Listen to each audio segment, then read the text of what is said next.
August 19th, 1994, 3 in the morning. Dottie Hearn is driving home on a rural Washington road when her windshield suddenly coats with something that shouldn't exist. Not rain, not hail, something gelatinous, translucent and alive in a way that makes her hand shake as she tries to wipe it away. Within 6 hours she'll be bedridden with an illness doctors can't explain. Within 24 hours her neighbour's cat will be dead. Within a week, military officials will be refusing to answer questions about low-flying aircraft. And within a month, laboratory tests will confirm the presence of human white blood cells in a substance that fell from the sky over Oakville, Washington. This isn't a story about unexplained weather. This is a story about what happens when a government decides that 600 people in a small logging town are an acceptable sample size. Before we dive into one of the most disturbing atmospheric anomalies in American history, if you're listening on Spotify, leaving a review helps out so much and really supports the channel. Also, drop a comment letting us know what time it is for you and where in the world you're listening from, but only if you want to. We absolutely love seeing where everyone is tuning in from across the globe, and if you enjoy this kind of deep dive content, consider subscribing. It helps us keep bringing you these stories that challenge everything we think we know about the world around us. Now let's talk about the day it rained human biological material over a town that no one in Washington, D.C. thought was important enough to warn. Chapter 1. The town. No one was watching. Oakville, Washington. Population 612. 25 miles inland from the Pacific Ocean. One main road. 2 churches. 0 reasons for anyone in the federal government to care what happened there, which is precisely why it was perfect. The town sits in Grays Harbor County, surrounded by dense Douglas fir and western red cedar forests. The landscape is characteristically Pacific Northwest, perpetually damp, often shrouded in mist, the kind of place where nature still dominates and human settlements feel temporary. The economy revolves around logging. Men head into the forest before dawn, spend long days cutting timber that becomes the lumber that builds America, and come home exhausted. It's hard, dangerous work, but it provides a living. For most of its existence, Oakville had been unremarkable in the best possible way. No major highways, no tourist attractions, no political significance, just hard-working families who preferred the quiet rhythm of rural life. The biggest events were high school football games and pancake breakfasts at the local church. People worked hard, looked after their neighbours, and trusted that their government would tell them the truth if something dangerous was happening. That trust was about to be tested in the worst possible way. The residents of Oakville in 1994 were practical people. They understood weather. They knew rain better than most people on Earth. They knew storms that could knock out power for days. They knew fog so thick you couldn't see your own hands in front of your face. They knew hail and sleet and everything the sky could throw at them. What they didn't know was that their town's isolation, which had always been part of its charm, had caught someone's attention. Someone looking for a place where unusual atmospheric events could occur without triggering national media attention. Someone who needed a population large enough to provide meaningful data, but small enough that the consequences could be contained. Someone who understood that when something inexplicable happens in a place few people are watching, it becomes very easy for that event to be dismissed, obscured, or buried under contradictory explanations. The geography matters here. Oakville is roughly 25 miles from the Pacific Ocean, far enough that direct marine influence is limited, but close enough that weather systems moving off the ocean regularly pass overhead. The elevation is relatively low. The terrain is mostly forested hills rather than dramatic mountains. This positioning meant typical Pacific Northwest weather, lots of rain, moderate temperatures, frequent cloud cover, predictable, mild, nothing that would explain what was about to occur. Which is why the weather conditions of August 19th, 1994 are so significant. There were no extreme storms that day, no tornadoes, no hurricanes, no severe thunderstorms. Nothing in the atmospheric data collected by the National Weather Service showed anything unusual happening over southwestern Washington. The weather was completely, utterly, impossibly normal, except for what fell from the sky. Chapter 2. The Fall. The first reports came in around 3 in the morning. multiple residents calling each other, confused and disturbed. Something was coating their vehicles, their rooftops, their property. At first glance it looked like partially melted hail, but the texture was wrong, the behaviour was wrong, and when people touched it, instinct screamed that this was something dangerous. Dottie Hearn encountered it first. Driving on a rural road outside town, her windshield suddenly became covered in the substance. She turned on her wipers, expecting it to clear away like rain. Instead, it smeared across the glass, creating a translucent film that was impossible to see through. She pulled over, her heart racing with a fear she couldn't immediately explain. When she stepped out of her car, she realised the substance was everywhere. On the hood, on the road surface, on the vegetation along the roadside. She grabbed paper towels and began wiping it from her windshield. The texture stopped her cold. It was gelatinous, rubbery. It had cohesion, structure, like it was designed to hold together. The paper towels became saturated with the material, taking on the same translucent gel-like appearance. And there was something else, something Dottie would struggle to articulate to investigators later. A feeling of wrongness about the substance, a visceral sense that it didn't belong in the natural world, that it had come from somewhere or something that shouldn't exist. She wiped as much as she could from the windshield and got back in her car, desperate to get home. The substance left a film on her hands that felt slick and slightly oily even through the paper towels. She made a mental note to wash thoroughly when she got home. That decision might have saved her life. Because within hours, people who had more extensive contact with the substance would be seriously, inexplicably ill. By dawn, dozens of residents had encountered the material. Harold Bentley discovered it covering his chicken coop and livestock pens. He used a hose to wash it off, watching as it broke apart under water pressure, but didn't dissolve. It formed stringy masses that looked disturbingly organic, like tissue. His chickens, normally active and noisy at dawn, were subdued, barely moving. At the time, he thought they were just disturbed by having their environment covered in the strange substance. By noon, 3 of his chickens would be dead with no obvious cause beyond their exposure to the material. The substance coated cars, porches, gardens, and open ground. Some residents who had been awake during the night reported hearing it fall, a soft pattering sound similar to rain but heavier, more irregular. Several people reported the same visceral revulsion Dottie had experienced, an instinctive sense that contact with this material was dangerous. By mid-morning, word had spread through the small community. Neighbours called each other, comparing experiences, trying to figure out what had fallen on their town. The consensus was immediate and unanimous. This was not normal rain, not hail, not anything anyone had seen before. Some speculated it might be pollution from aircraft. Others wondered if there had been some kind of industrial accident. But there were no industrial facilities anywhere near Oakville, and pollution doesn't fall in concentrated amounts over a single small area. Nobody was particularly alarmed yet. Strange things happen. Weather can behave in unusual ways. Most residents simply cleaned up the mess and went about their day, figuring that if it was something serious, authorities would let them know. Then, the sickness began. Chapter 3. The Pattern. By evening of August 19th, the pattern was impossible to ignore. Multiple residents who had come into direct contact with the substance were experiencing identical symptoms. Not similar. Identical. Which meant this wasn't coincidence or normal illness. This was acute exposure to something toxic. The onset was rapid, within hours of contact in most cases. First came the fatigue, but not normal tiredness. Oh, profound, overwhelming exhaustion that made even sitting upright feel impossible. Multiple people described it as feeling like their bodies were shutting down, like some essential energy had been drained. Then the dizziness, severe enough to make it dangerous to drive or operate machinery. Residents reported feeling like the room was spinning, like they were floating and disconnected from their physical surroundings. Some experienced vertigo so intense they couldn't maintain balance. The nausea ranged from mild queasiness to violent vomiting.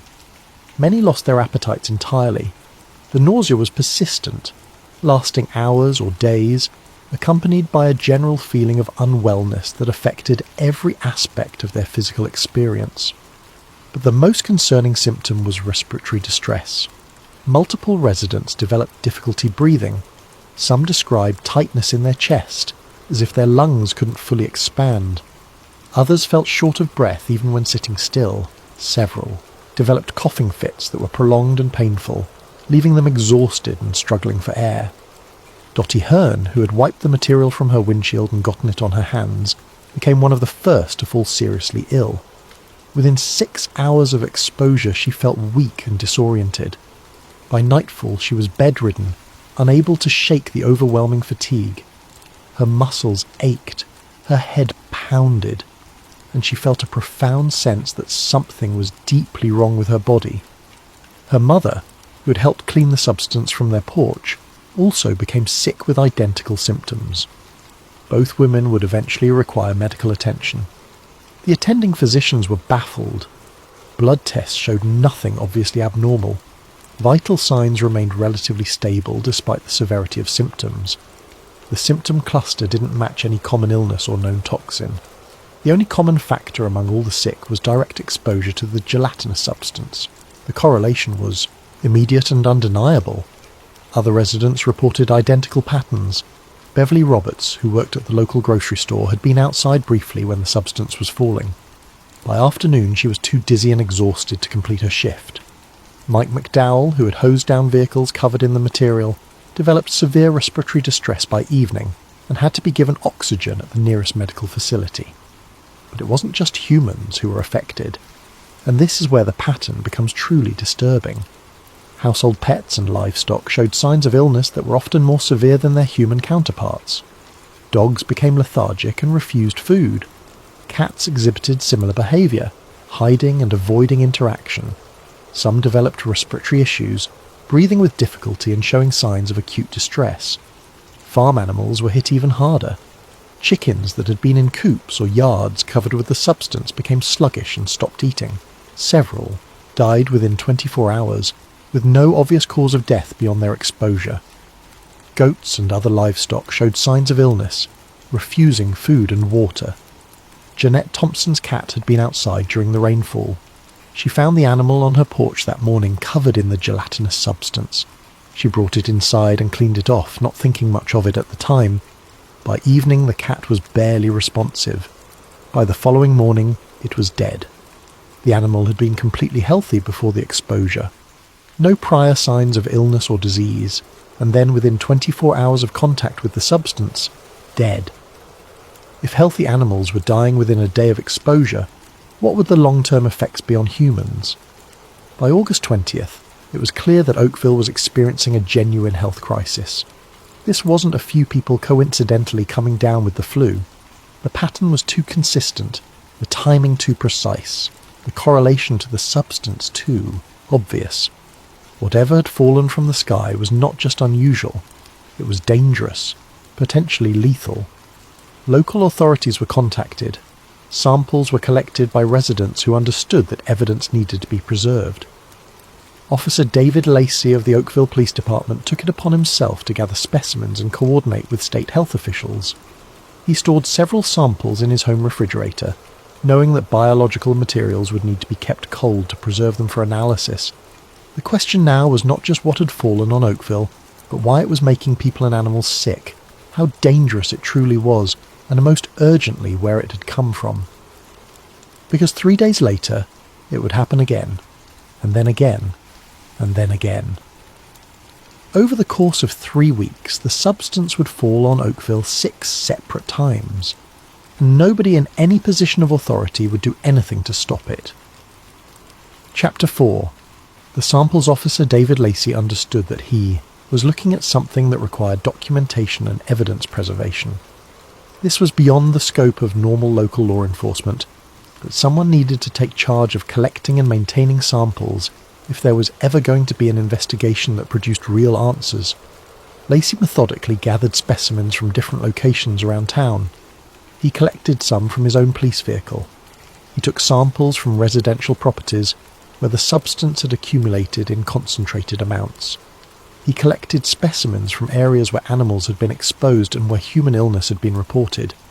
Each sample was placed in a clean, sealed container and labelled with location and time of collection. The decision to refrigerate the samples showed real understanding of how biological materials behave. If the substance contained organic compounds or cellular material, keeping it cold would preserve its structure and prevent rapid degradation. Lacey stored the samples in his home refrigerator, knowing they might need to be maintained for days or weeks before proper laboratory analysis could be arranged. This simple act of preservation would prove crucial, because when the samples finally reached qualified laboratories, what they revealed would transform this from a mysterious local incident into something far more disturbing. Multiple tests were conducted by different facilities over several weeks. The initial analysis confirmed what many had suspected based on texture and behaviour. The substance was biological in nature. Under microscopic examination, the samples revealed cellular structures that resembled living tissue. Structures that had organisation and complexity beyond what simple decomposition or environmental contamination would produce. But then came the finding that changed everything. Multiple laboratories, using different samples and different testing protocols, identified the presence of white blood cells in the substance. Not just any white blood cells, human white blood cells. The cells were confirmed through multiple independent analyses. There was no ambiguity, no uncertainty. Human cellular material had fallen from the sky over Oakville, Washington. Let that sink in for a moment. Human white blood cells, in a substance that fell as rain over a civilian population. Where would human white blood cells come from in material that appeared in the atmosphere? How would they get there? And why would they be dispersed over a small Washington town? The implications were immediate and explosive.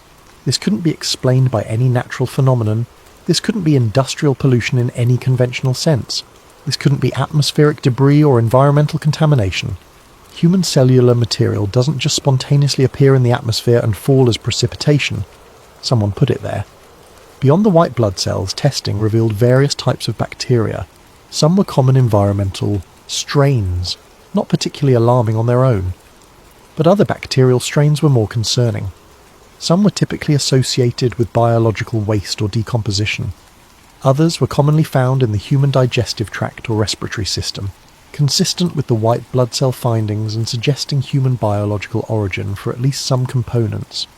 The texture and physical consistency were analysed.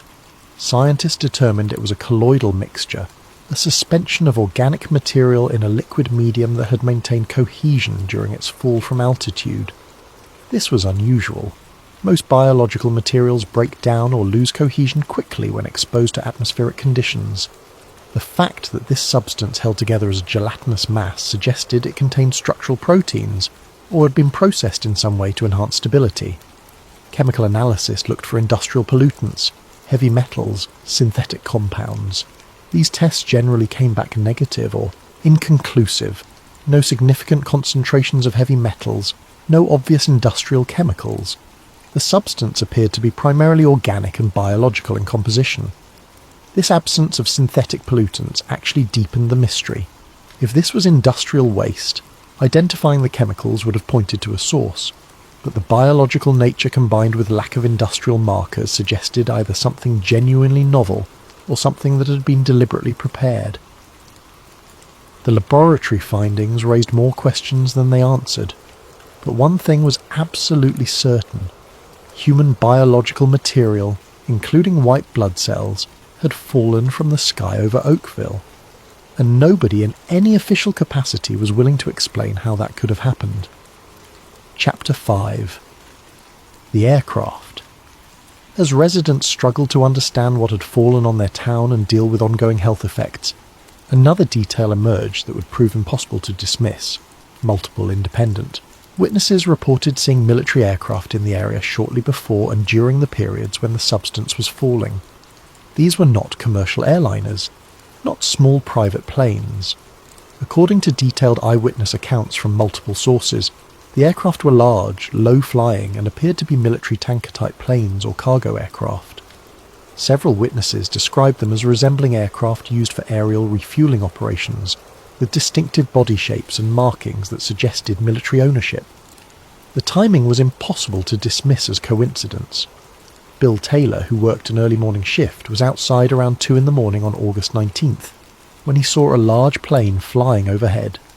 The aircraft was flying unusually low. The sound of its engines was loud enough to be distinctive even in the rural environment. Taylor was a veteran with familiarity with military aircraft. He stated in later interviews that the plane resembled military transport, or tanker aircraft, though he couldn't identify the specific model. What struck him was not just the presence of the aircraft, but its altitude and behaviour. Military planes typically maintain higher altitudes over populated regions. The plane Taylor saw was low enough that he could make out details of its structure, suggesting it was either experiencing difficulty or was deliberately flying at that altitude for a specific purpose. Patricia Glenn reported hearing loud aircraft engines during the night that woke her from sleep. The sound was distinctive, large jet engines, not the smaller prop planes that occasionally flew over the area. The sound lasted for several minutes and seemed to be moving in a pattern over the town rather than simply passing through. Greg Haynes, a logger who often worked early morning shifts, reported seeing what he described as tanker-style aircraft flying low over the area on at least 3 separate occasions. Each time was within hours of discovering the gelatinous substance on vehicles and structures. 3 independent witnesses, multiple sightings, all correlated with the appearance of the substance. When residents reported these observations to authorities, attempts were made to verify whether there had been official military exercises in the area during the relevant time period. The responses from military officials were vague and unhelpful. No major military exercises were publicly announced for the Oakville region during August 1994. Officials stated that routine flight operations occur regularly across the country, and that specific operational details are generally not released to the public. When pressed for specific information about flights over Oakville during the specific dates in question, officials were unable or unwilling to provide detailed information. The standard response was that specific flight operation details are not released to the public, particularly if they involve training exercises or sensitive materials. But the refusal to provide even basic confirmation of whether flights occurred during the relevant time period was suspicious and evasive. This lack of clear answers reinforced suspicions rather than alleviating them. The pattern was clear. Military aircraft over Oakville. Substance falls on Oakville. Repeated multiple times. Military refuses to confirm or deny flights. The connection seemed obvious. The aircraft had dispersed the biological substance over Oakville as part of some kind of test, experiment or operation. The gelatinous rain was not natural, not accidental, not an unexplained atmospheric event. It was an intentional release of material containing human biological components, and this theory was not without historical precedent. Chapter 6. The History. They don't talk about. The United States military has a documented, verified, undeniable history of conducting atmospheric and biological tests on civilian populations without their knowledge or consent. This is not conspiracy theory. This is declassified historical fact. Operation Large Area Coverage was conducted during the 1950s and 1960s. The military released particles of zinc-cadmium sulfide over large portions of the United States, including major cities like St. Louis and Minneapolis, to simulate how biological warfare agents might spread through atmospheric dispersal. The tests were conducted without informing the public. The potential health effects of zinc-cadmium sulfide were not fully disclosed. Only decades later, after documents were declassified, did the full scope become public knowledge. But Operation Large Area Coverage was just one program among many. Declassified documents reveal that the military conducted numerous tests, involving release of biological simulants, chemical tracers, and other substances over civilian areas throughout the Cold War period. The stated purpose was defensive, to understand how the nation might be attacked and to develop response capabilities. But the methods involved exposing unwitting civilians to substances without their knowledge or consent. In San Francisco during the 1950s, the army released bacteria over the city to study how biological agents might spread. In New York, they released substances in subway systems to track dispersal patterns. In the Midwest, they sprayed chemicals from aircraft to study atmospheric behaviour. These operations were secret at the time and only became public knowledge decades later. The Manhattan Project, despite involving thousands of people and enormous infrastructure, remained secret for years through strict compartmentalization. If a project of that magnitude could be hidden, a small-scale test in a rural Washington town would be trivial to conceal. Given this historical context, the idea that a similar test might have been conducted over Oakville in 1994 is not far-fetched. If the military had reason to study atmospheric dispersal of biological materials in the post-Cold War era, perhaps to understand new threats or update previous research with modern techniques, a small isolated community would be ideal. A population of 600 is large enough to provide statistically meaningful data, but small enough that the event wouldn't attract massive national media attention. The isolation meant the test could be conducted with minimal risk of detection. The lack of sophisticated local medical facilities meant health effects would be attributed to ordinary illness, unless someone made specific efforts to investigate. The aircraft sightings provided the mechanism. If material was stored in tanks aboard aircraft and released at specific altitudes, it would explain the concentrated geographic area, the repeated falls over several weeks, and the gelatinous consistency that allowed for observation of dispersal patterns. The illness patterns would be exactly what such a test would seek to document. How quickly do symptoms appear? What range of symptoms occur? How do different exposure levels correlate with severity? What percentage of an exposed population seeks medical attention? These are questions that epidemiologists need answered, and real-world data is far more reliable than theoretical predictions. The animal deaths, while disturbing, would provide additional useful data about cross-species impacts.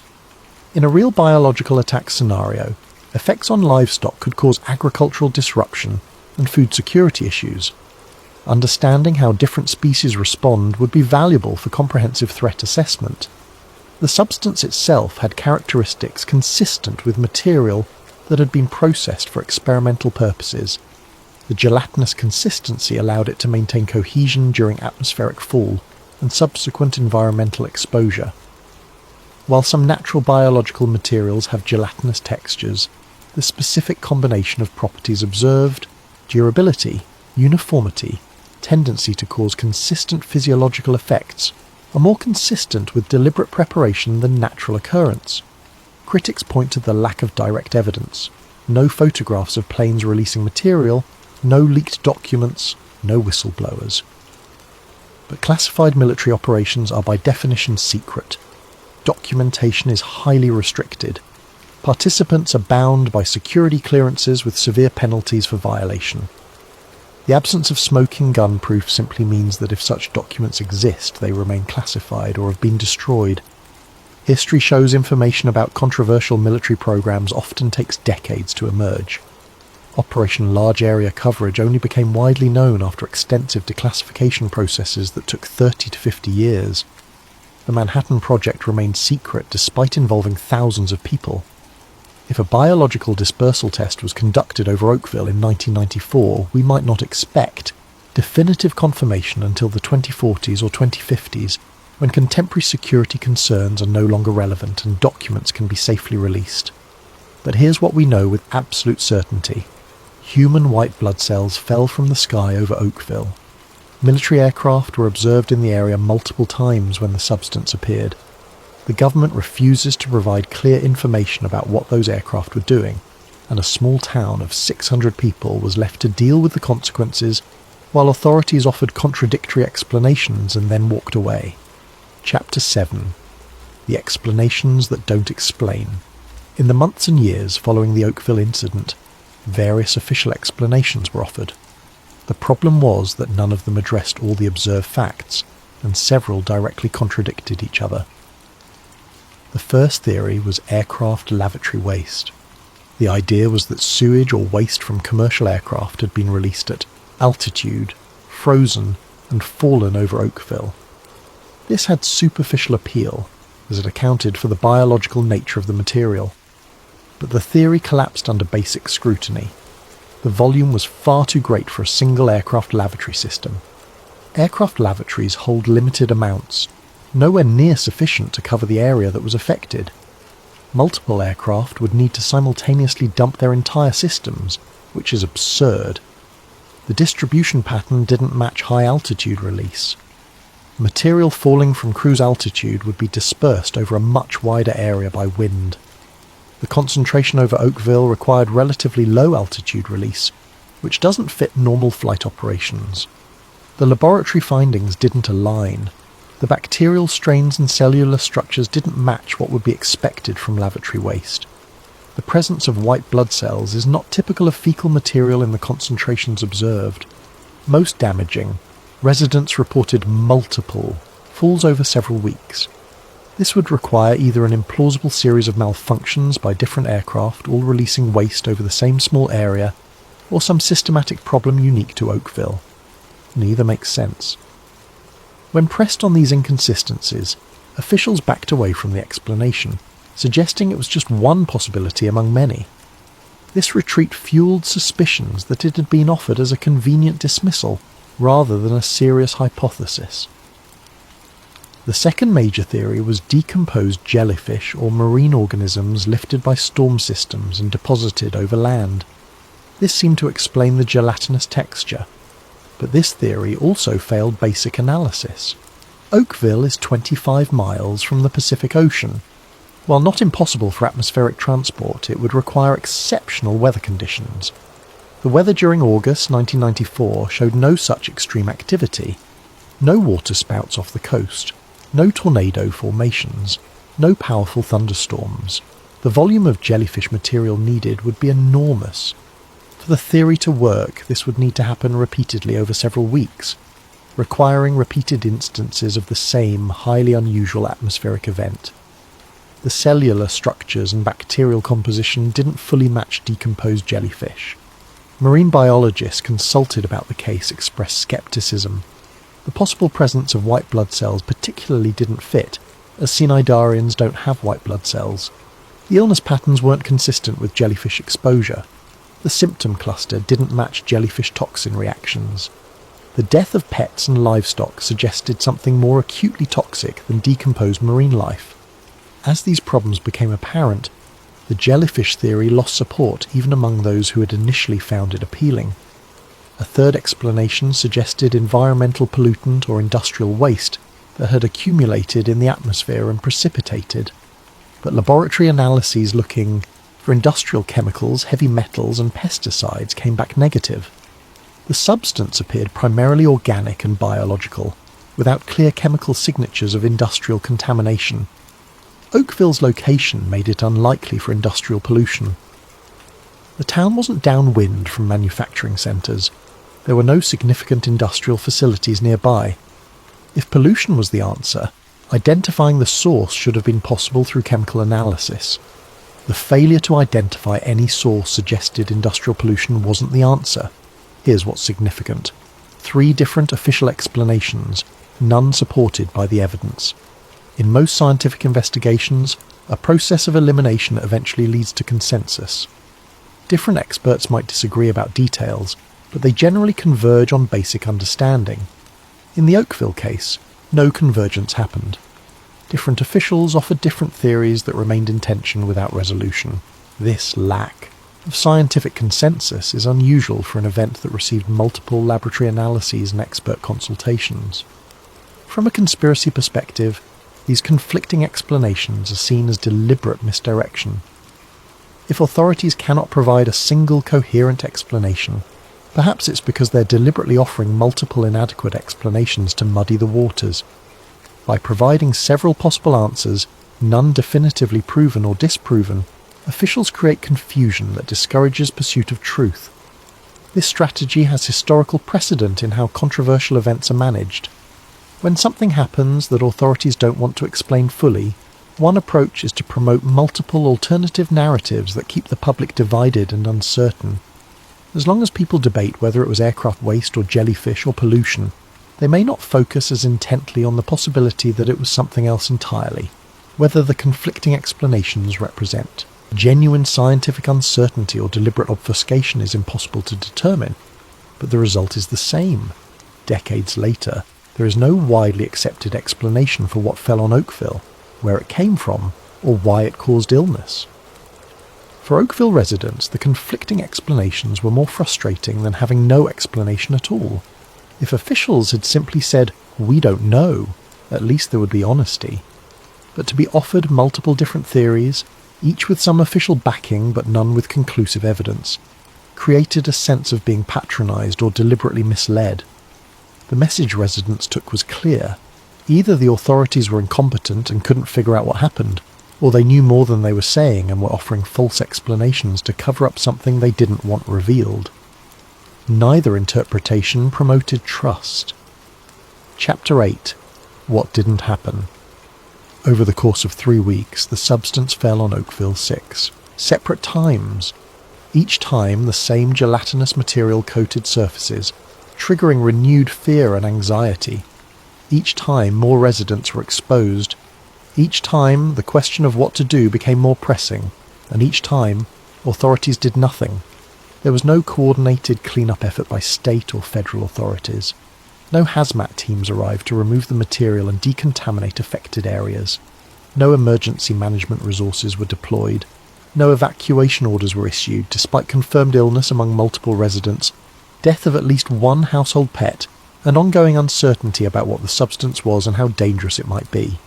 This absence of official response is striking when compared to how authorities typically react to environmental or health hazards. When industrial spills occur, even minor ones, cleanup crews are mobilised within hours. When toxic substances are identified in communities, containment protocols are implemented immediately. When public health is threatened, substantial resources are deployed. Yet in Oakville, despite laboratory evidence of biological substance of unknown origin, causing acute illness in multiple people and animals, the response was minimal. Residents were left to deal with the situation on their own, armed only with vague advice to avoid contact if possible, and seek medical attention if symptoms developed. This lack of response can be interpreted several ways, none reassuring. Perhaps authorities genuinely didn't understand the threat and didn't know how to respond. The conflicting laboratory results and unusual characteristics might have made it difficult to classify the incident according to standard emergency management categories. Or perhaps authorities were constrained by factors not visible to the public. If the substance was related to a classified military program, civilian agencies might have been prevented from investigating in ways that would draw attention or reveal sensitive information. In this scenario, lack of cleanup would not be due to indifference, but to deliberate constraints imposed to protect classified information. Or perhaps, most cynically, Oakville was simply not important enough to warrant significant resources. A population of 600 people, where health effects were concerning but not immediately life-threatening for most, might have been deemed not worth the cost of major intervention. Whatever the reason, residents had to clean up the substance themselves with whatever resources they had available.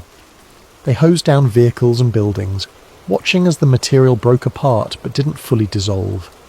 They scraped it off windows and porches without proper protective equipment, because nobody told them what kind of protection was necessary. They disposed of contaminated materials by throwing them in regular trash or burning them, because there were no guidelines for proper disposal of potentially hazardous biological material. The repeated falls over several weeks made it impossible to move on psychologically. Just when people thought it was over, another coating would appear.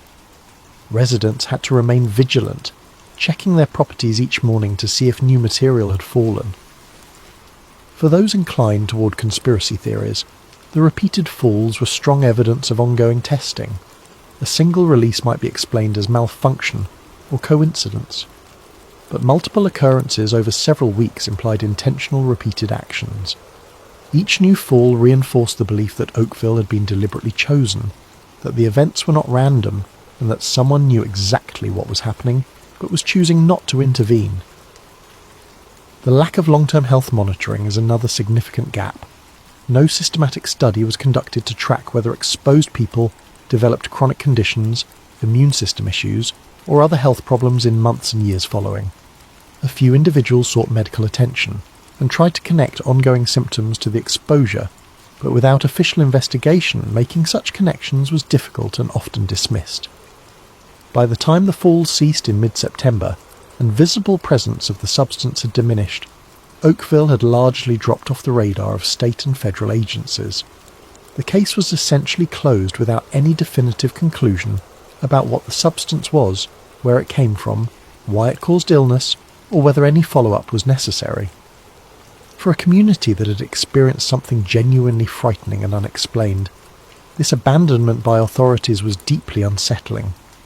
They had been through an event that challenged their understanding of the natural world, that made them question whether they could trust their government to tell the truth or protect them when something dangerous occurred, and they were left with more questions than answers, more suspicions than certainties. The failed clean-up or complete absence of any real attempt at professional clean-up or long-term monitoring stands as one of the most troubling aspects of the entire incident. It suggested either stunning incompetence, profound indifference to a small rural community lacking political influence, or something more deliberately hidden, a decision to minimise official involvement because intervention might reveal information that needed to remain secret.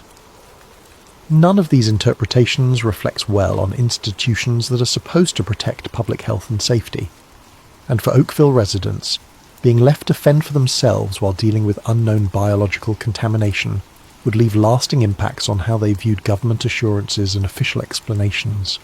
Chapter 9. The Documents That Don't Exist. When researchers and journalists attempted to obtain comprehensive documentation about the Oakville incident, through Freedom of Information Act requests, the results were conspicuously minimal given the scope of the event. Some basic documentation existed. Samples had been collected and submitted for testing. Illness had been reported. Local authorities had been involved. State health agencies had taken some interest. But deeper documentation was largely unavailable. Detailed laboratory reports with complete methodologies, correspondence between agencies discussing how to handle the situation, minutes from meetings where decisions were made about response levels, follow-up studies or monitoring programs. Most of this material was either never created or exists but has not been made available for public review. This scarcity of accessible records is highly unusual. Government agencies are typically required to maintain detailed documentation, particularly when activities involve public health and safety. When citizens become ill from exposure to unknown substances, when multiple laboratory analyses are conducted, when different levels of government become involved, substantial paper, trails should exist. Reports summarising findings and recommendations, communications between officials coordinating responses, decisions about resource allocation, medical records for affected individuals, environmental sampling data, all of this should be documented. The apparent absence or unavailability of much of this documentation raises obvious questions. If records were created but are being withheld, on what grounds? Are there legitimate privacy concerns? Are there ongoing investigations? Or are there other reasons, potentially related to classified activities, that prevent full transparency? If records were never created, that itself would be serious institutional failure. How can agencies investigate public health threats without documenting their work? The lack of documentation would suggest either astonishing negligence or deliberate efforts to conduct activities without creating discoverable records. Federal agencies that might reasonably have taken interest, such as the Environmental Protection Agency or Centers for Disease Control, provided minimal information when queried. Their responses typically confirmed only the most basic facts, while offering little detailed findings, analysis, or explanation for why more extensive investigation wasn't conducted.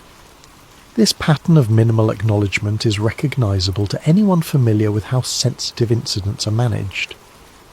When an event touches on classified activities, the standard approach is to acknowledge basic facts already publicly known, while carefully avoiding disclosure that might reveal protected information or confirm suspicions. Agencies provide just enough to satisfy immediate queries and demonstrate they took some action, but avoid deeper disclosure that could raise additional questions or create complications. This allows them to claim transparency while revealing very little of substance. Health agencies at state level similarly provided limited documentation, Initial inquiries, conducted in August and September 1994, appear to have been closed relatively quickly, without thorough follow-up or long-term monitoring. No records of ongoing health monitoring, no longitudinal studies, no environmental assessments months or years later, no ecosystem effect studies. This lack of follow-up is striking given that the substance contained biological material that couldn't be definitively identified, caused acute illness, and appeared multiple times over several weeks. These characteristics should trigger extensive monitoring and ongoing vigilance for potential long-term effects. The quick closure of inquiries and absence of long-term follow-up suggest either authorities determined the threat was minimal, which seems inconsistent with uncertainty about what the substance was, or there were reasons why ongoing investigation was undesirable from an institutional perspective. The pattern of limited documentation and quick closure fits a recognisable template observed in cases where sensitive information or classified activities are involved. When an event occurs that authorities cannot fully explain publicly, because doing so would reveal protected information, standard procedure is to conduct minimal investigations sufficient to address immediate concerns, while avoiding comprehensive inquiry that might uncover inconvenient truths. This template has been observed in numerous historical cases where military or intelligence activities affected civilian populations. Initial reports acknowledge something unusual occurred. Some investigation is conducted and basic findings released. But deeper questions are deflected or ignored. Documentation is limited or withheld, and eventually official attention moves elsewhere, leaving the affected community with partial answers and persistent suspicions. One particularly suspicious aspect is lack of information about military aircraft operations during the relevant time period. When inquiries were made about whether military flights were occurring, responses were vague and unhelpful. Military officials stated that routine operations occur regularly, and specific operational details are generally not released. While technically true, this reveals nothing while sounding like an answer. Routine operations do occur, but that doesn't address whether non-routine or unusual operations were happening over Oakville specifically during the time frame in question. Flight records exist for military aircraft operations. Bases maintain logs of which planes took off when, what their missions were, where they flew, when they returned. This information may be classified, but it exists. The fact that no information about flights over Oakville during August 1994 has been officially confirmed or denied suggests either records are being withheld, which implies something worth protecting, or operations occurred that were never properly logged, which would itself be highly irregular. The absence of whistleblowers is another element of the silence. If the incident involved classified test or operation, presumably many people would have been involved, yet no one has come forward publicly with inside information. This absence could be explained by severe legal and personal consequences facing anyone who violates security clearances. People who work in classified programs understand that leaking information can result in prosecution, imprisonment, loss of employment, destruction of professional reputation. The penalties are severe enough to deter most potential whistleblowers. Additionally, classified programs use compartmentalization extensively. Individuals know only their specific piece and may not understand larger context. Someone preparing material for dispersal might not know what it was or where it would be released. Someone flying an aircraft might not know what was in the tanks. This makes it difficult for any single individual to serve as comprehensive whistleblower because their knowledge is fragmentary. The classified silence doesn't definitively prove the incident involved classified activities. It's possible the silence reflects bureaucratic dysfunction, poor record keeping, lack of coordination, institutional inertia rather than deliberate concealment. However, the pattern of limited documentation, vague responses, quick closure, and absence of follow-up is entirely consistent with how sensitive incidents are managed when full disclosure is not permissible. For Oakville residents, the classified silence means they will likely never receive complete answers about what happened to their community. They experience something real and frightening. They have physical and testimonial evidence. They have legitimate questions about their health, safety, and whether their government was truthful. But the systems that are supposed to provide answers have produced only partial information, conflicting explanations, and pervasive sense that important facts remain hidden. This experience has lasting effects on how people view official narratives, expert assurances, and government transparency claims. Once you experience an event where truth seems deliberately obscured, it becomes much harder to accept official explanations at face value. Chapter 10. The Test. Let's be direct about what the evidence suggests. A biological substance containing human white blood cells fell from the sky over Oakville, Washington 6 separate times over 3 weeks in August and September 1994. Military aircraft were observed in the area multiple times when the substance appeared, flying at unusually low altitudes. The substance caused acute illness in exposed humans and killed at least one pet within 24 hours. Laboratory analysis confirmed the presence of human cellular material. Multiple residents independently reported seeing military tanker-type aircraft. The federal government refuses to confirm or deny military flight operations over Oakville during this period. No natural explanation accounts for all the evidence. No industrial source was ever identified, and authorities conducted minimal investigation before closing the case without definitive conclusions. The most parsimonious explanation, the one that actually accounts for all the observed facts, is that Oakville was used as a test site for atmospheric dispersal of biological material. The goals of such a test would be straightforward. Understand how biological materials spread through atmosphere under real-world conditions, study exposure effects on human population, monitor community response to unexplained health event, and collect data that cannot be obtained through modelling or laboratory experiments. A population of 600 provides statistically meaningful data while being small enough to avoid massive media attention.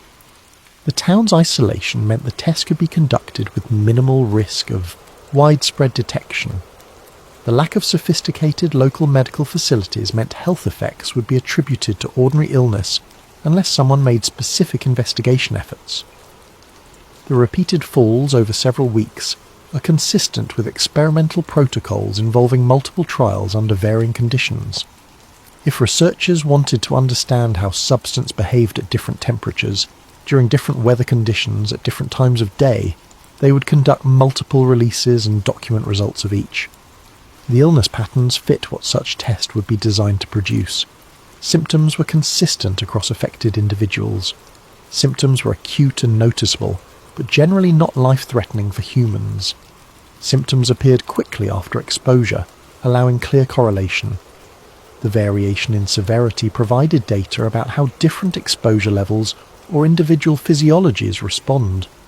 The animal deaths, while disturbing, would provide valuable data about cross-species impacts.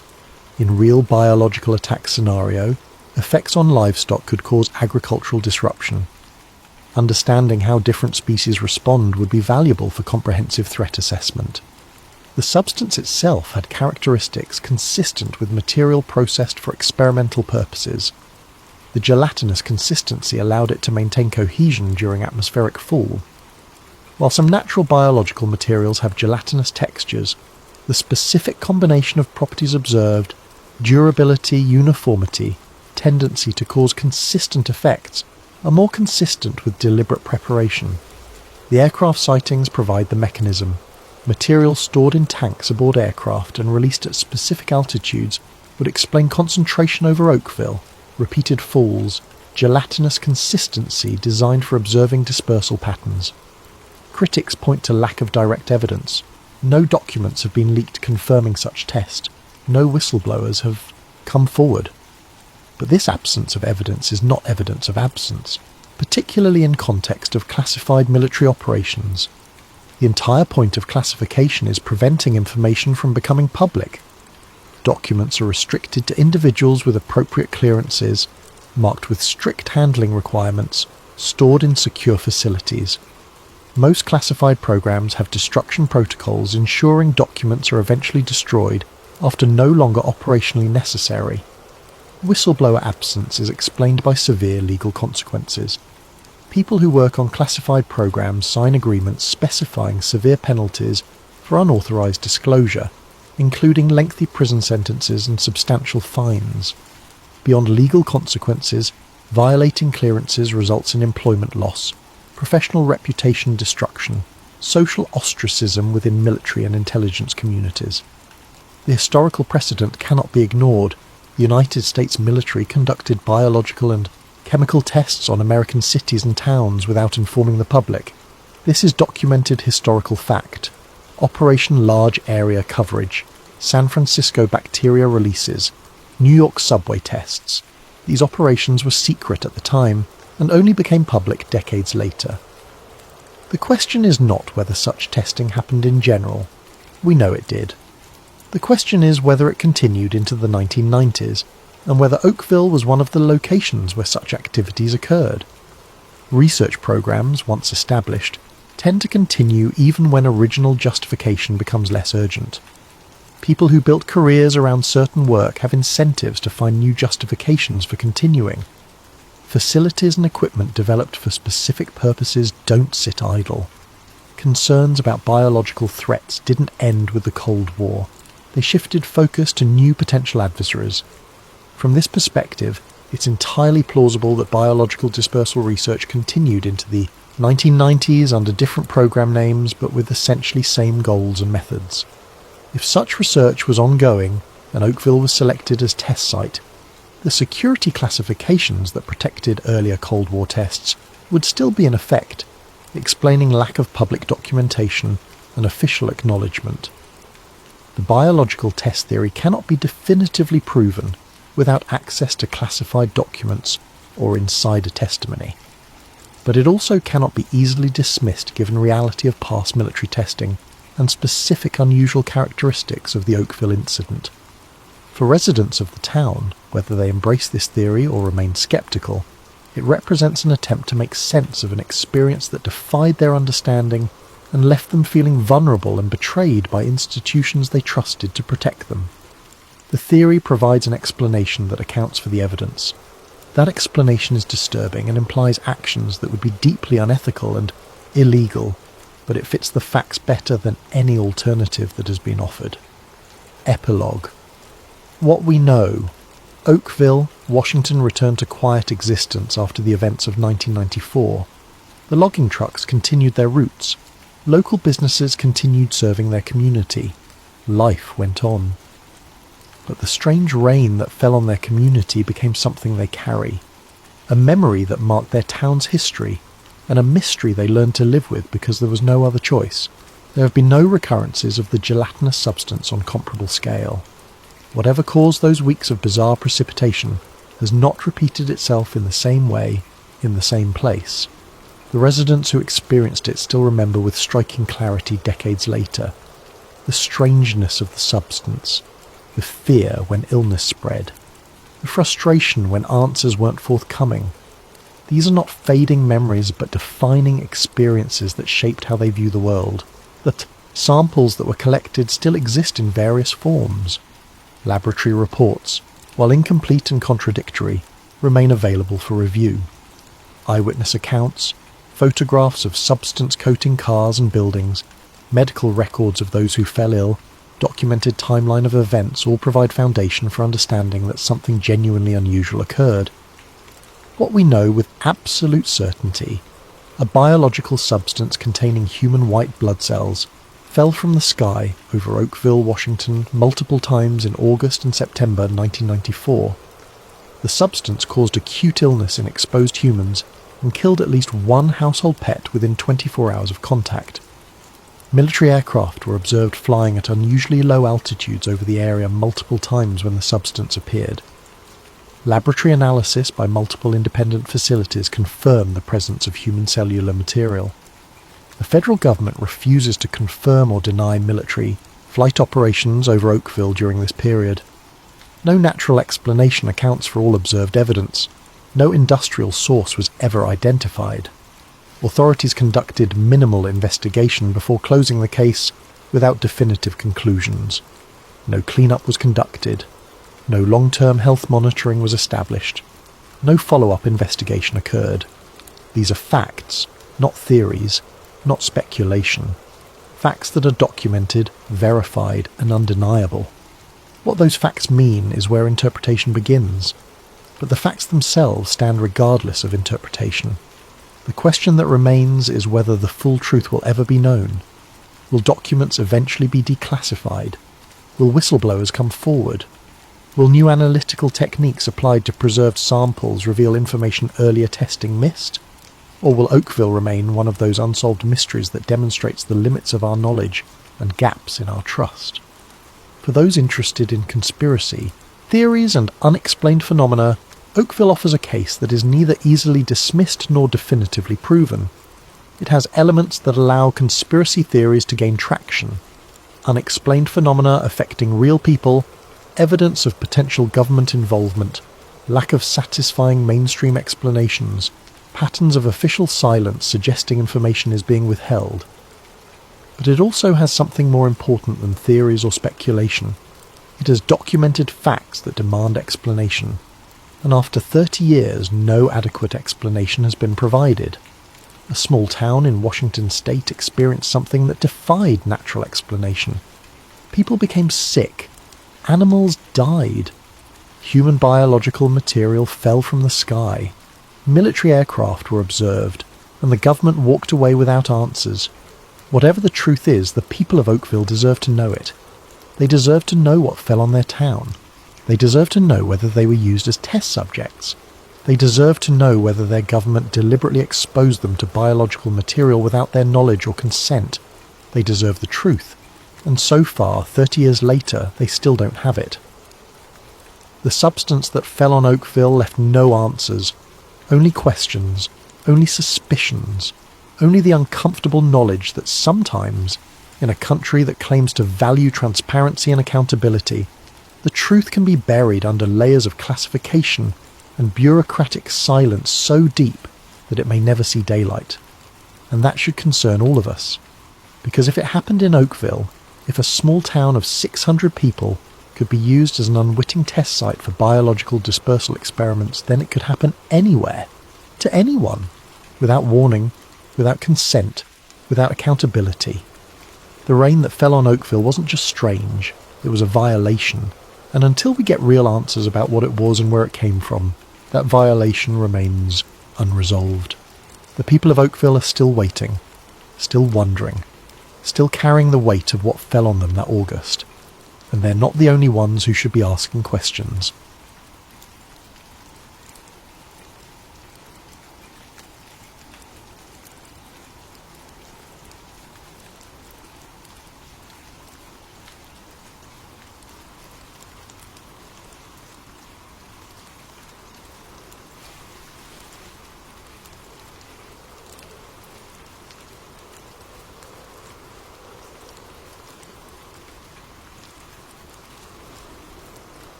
If you're enjoying this deep dive into history's darkest corners, please hit those hype points.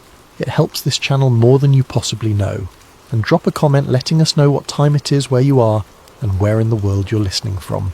We absolutely love seeing our community spread across the globe. Now, before we begin, A huge thank you to Jessica for suggesting this topic. Jessica, this one's for you. What if I told you that one of the most beloved toys of the 1980s had roots in one of America's most disturbing social experiments? What if those innocent dolls with their soft faces and adoption certificates weren't just clever marketing, but echoes of something far more sinister? Tonight, we're investigating a conspiracy that connects orphaned children, secret government programs, and a legacy of erased identities that stretches back over a century. This is the story of the children who vanished. The farmhouse had been abandoned for 30 years. Lydia Crane knew this because she'd read the property records 3 times before accepting the job. The Historical Preservation Society needed someone to document anything worth saving before the demolition crew arrived, and Lydia, with her background in archival work and her obsessive attention to detail, seemed like the perfect choice. She wasn't prepared for what she would find. The house sat at the end of a dirt road in upstate New York, about 40 minutes outside of Albany. October wind stripped the last leaves from the maple trees surrounding the property, and the whole place had that particular silence that comes with true isolation. Lydia pulled her jacket tighter as she approached the front porch, noting the way the wood had warped and split over decades of neglect. Inside, dust particles floated through shafts of afternoon light. The furniture remained exactly as the last owners had left it, a table still set with plates, photographs still hanging on walls, a life interrupted and never resumed. Lydia methodically worked through the first floor, cataloguing, photographing, making notes. Nothing remarkable, nothing unusual. The attic was different. She'd almost skipped it entirely. The pull-down ladder looked unsafe, the hinges rusted, but something made her test her weight on the first rung. It held. She climbed into darkness, clicking on her flashlight. The attic stretched the full length of the house, filled with the typical detritus of forgotten lives. Boxes of clothes, broken furniture, stacks of magazines from the 1950s. But in the far corner beneath a water-stained tarp, Lydia found the trunk. It was old, genuinely old, with brass fixtures turned green with age and a lock that had rusted shut. She had to use a crowbar to break it open, the metal screeching in protest.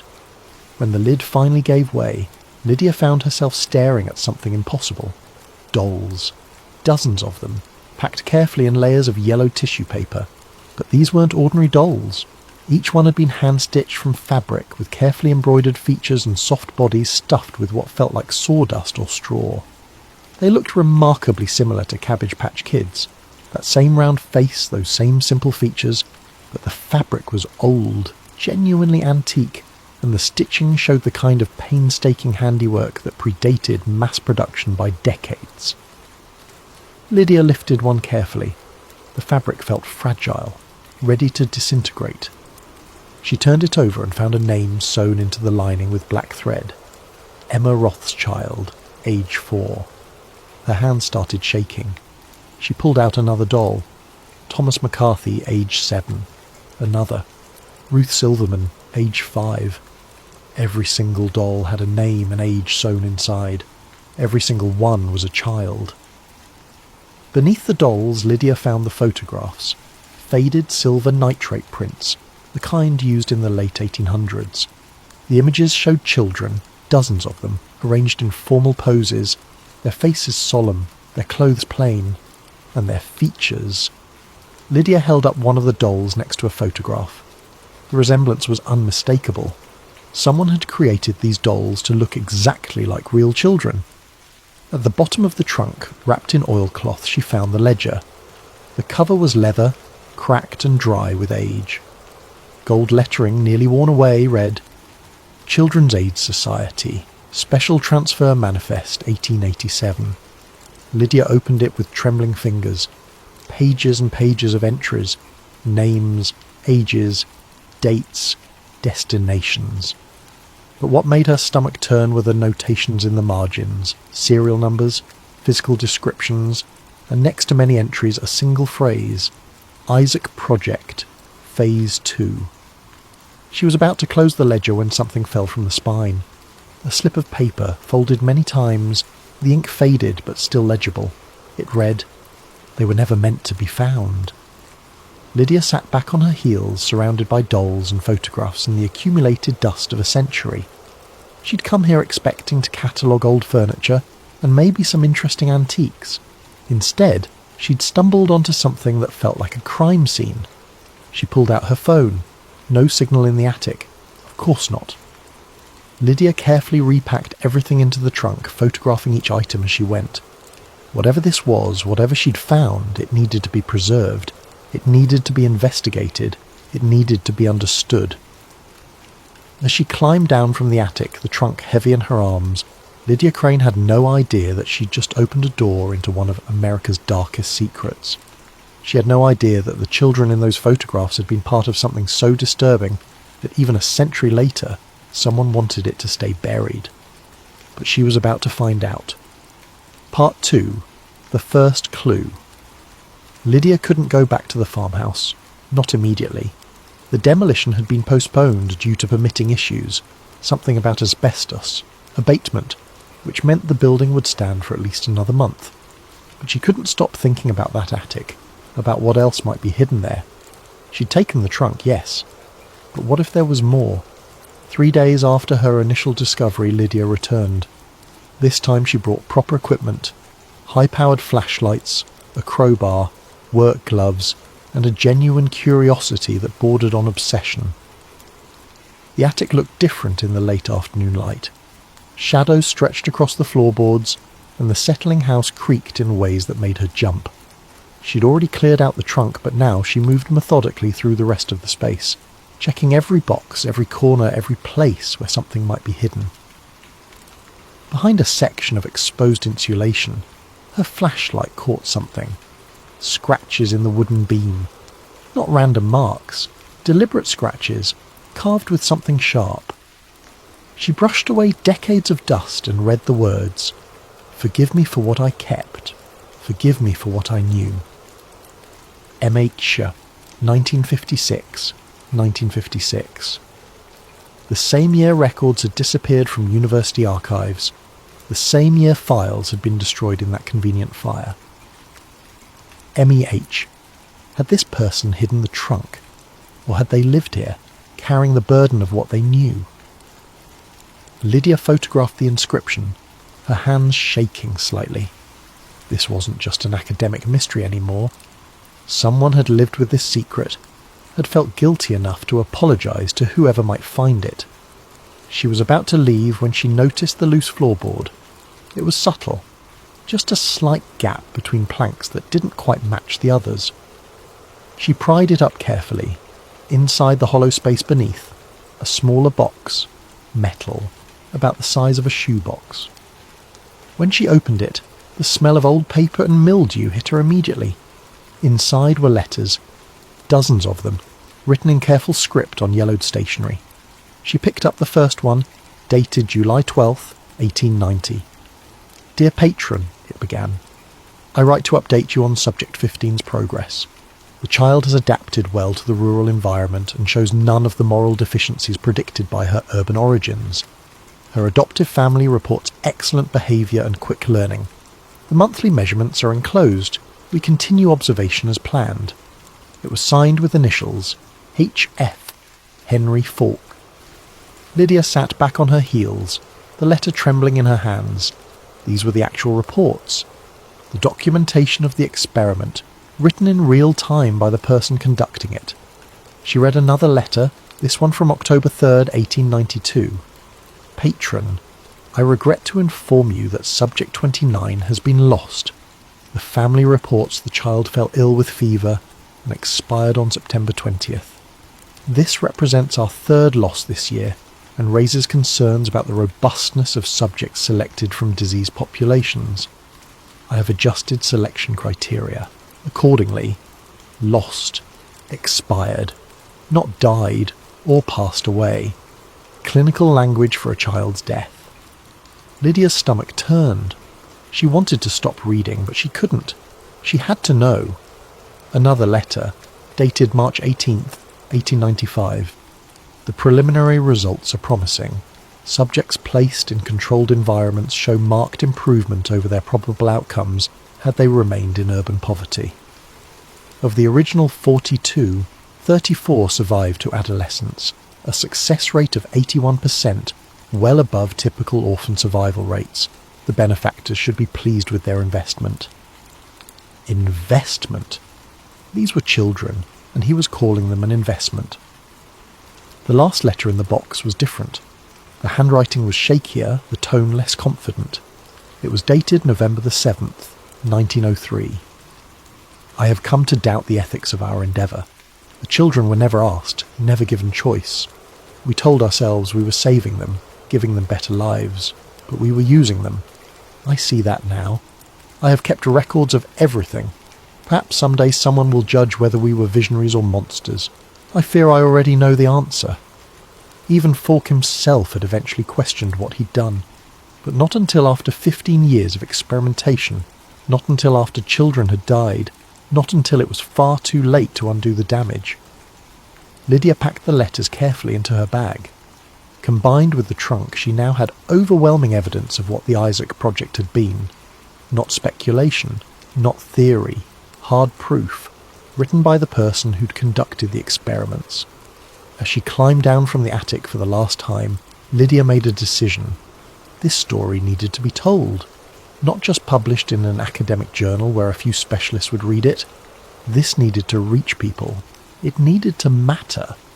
She had no idea how much resistance she was about to face. Part 3. The Orphan Trains. Lydia spent the next week obsessively researching the Children's Aid Society. What she found was a story that most Americans had never heard, despite it being one of the largest social experiments in the nation's history.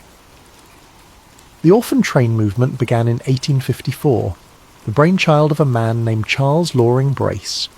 A minister and social reformer, Brace was genuinely disturbed by the thousands of homeless children living on the streets of New York City.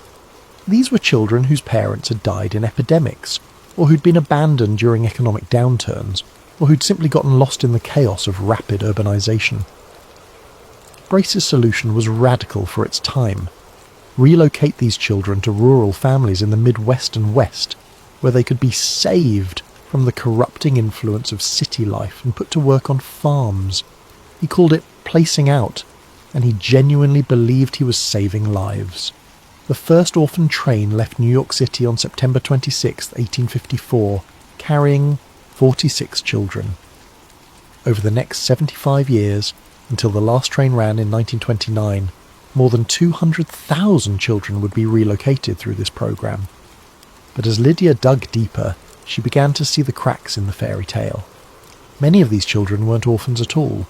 They were half orphans with one living parent, or children whose families were simply too poor to care for them, or immigrant children whose parents had been deemed unfit by social workers. The Children's Aid Society often took these children without proper consent, loading them onto trains with little more than the clothes on their backs. Once on the trains, the children were taken to small towns throughout the Midwest. They'd be lined up on train platforms or in churches, and local families would look them over like livestock at an auction. Brothers and sisters were often separated. Older children were frequently chosen for their labour value rather than any genuine desire to provide a home, and once a child was placed, there was virtually no follow-up, no oversight, no way to ensure they were being treated well.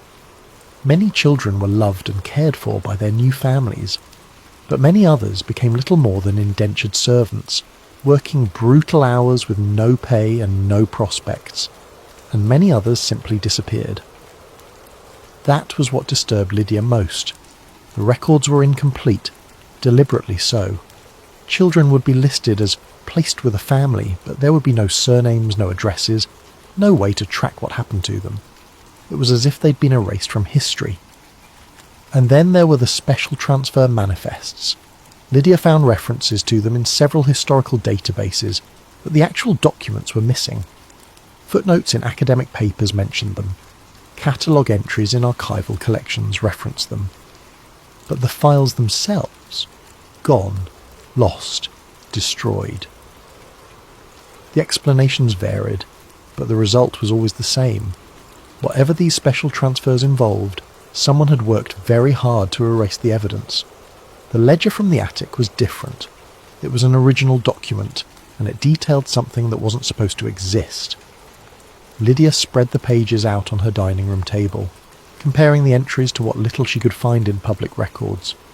The children listed in the manifest didn't appear in any of the official adoption records she could access. Their names were absent from census data. They seemed to have vanished completely after being placed on those special trains, but they hadn't vanished without a trace. Someone had made dolls of their faces. Someone had photographed them. Someone had kept meticulous records of their serial numbers and physical characteristics. Someone had been studying them. Part 3. The Cabbage Patch Connection. The connection came to Lydia at 2 a.m, when she was too wired to sleep and scrolling through images of the dolls she'd found. Cabbage Patch. Kids. The resemblance was too close to be coincidental. Those same soft features, that same innocent aesthetic, even the concept of adoption certificates. It all echoed what she'd found in that attic trunk. But Cabbage Patch Kids had been created in 1983 by a man named Xavier Roberts. What could possibly connect his creative work to dolls made a century earlier? Lydia started researching Roberts's background. He'd grown up in Georgia, in the Appalachian region, and had learned the technique of needle moulding from a folk artist named Martha Nelson Thomas. The dolls, originally called Little People, were handcrafted using techniques that Roberts claimed were inspired by traditional Appalachian craft work. But when Lydia started tracing Roberts's family genealogy, she found something that made her hands shake. A distant relative, a great-great-uncle on his mother's side, appeared in the Children's Aid Society records from 1887, not as a child, but as an associate. His name was listed among the private donors who funded special programs, and his name appeared 3 times in the ledger from the trunk, always with the notation, Isaac Project, Authorized Observer. It could be coincidence. Family trees are complicated, and just because one relative was involved didn't mean there was any direct connection to Xavier Roberts over a century later. But Lydia couldn't shake the feeling that something deeper was at work. She turned her attention to the phrase that kept appearing in her research: cabbage children. The idea that babies came from cabbage patches was genuine 19th century folklore, particularly common in rural areas of Georgia, Appalachia and upstate New York. It was the kind of innocent lie adults told children who asked uncomfortable questions about where babies came from. But Lydia found references suggesting it had been used by some orphan train agents as a kind of code. In a memoir written in 1932 by a former Children's Aid Society worker, now out of print and available only in university special collections, Lydia found a disturbing passage. We sometimes referred to certain children as cabbage children, meaning those whose origins were unknown, or whose backgrounds made them unsuitable for standard placement. These children required special handling and were often sent to families willing to participate in experimental arrangements. Experimental arrangements. Lydia felt sick reading those words. What kind of experiments? What kind of special handling? And why did cabbage children need different treatment than other orphans? She pulled out the photographs again, studying the faces of the children. They all looked healthy, well-fed, clean. These weren't street urchins or neglected waifs. They looked like they'd been carefully selected for something. The dolls took on a new meaning in this context. They weren't toys. They were records, maps, each one a physical representation of a child's features preserved with painstaking accuracy. In an era before reliable photography was widespread, before systematic record-keeping, someone had created these dolls as a way to document exactly what these children looked like. But why? Part 4. The Isaac Project. The name Isaac Project appeared 37 times in the ledger from the trunk, but when Lydia searched historical databases, academic papers and archives, she found nothing. No government program by that name, no charitable foundation, no research initiative.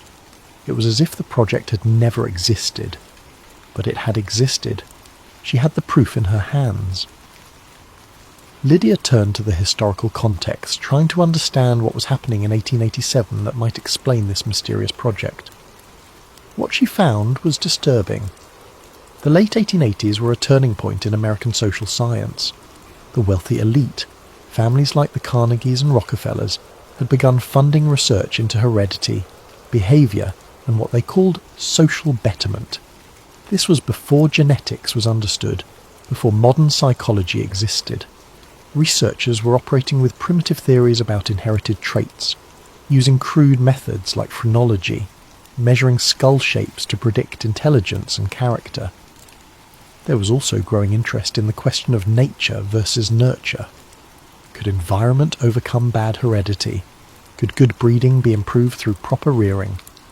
These questions weren't just academic, they had profound implications for how society dealt with the poor, immigrants, and other marginalised groups. And orphans were the perfect test subjects. They had no families to object to their treatment. They had no legal protections. They could be moved around, placed in controlled environments, and observed over years without anyone questioning what was being done to them. If you wanted to conduct long-term studies on human development, homeless children were an ideal population. Lydia found records showing that in 1887 several New York hospitals and universities were conducting research into child psychology and development. The work was crude by modern standards, more observation than actual science, but it was taken seriously by the philanthropic organisations funding it. One name kept appearing in her research: Henry Falk.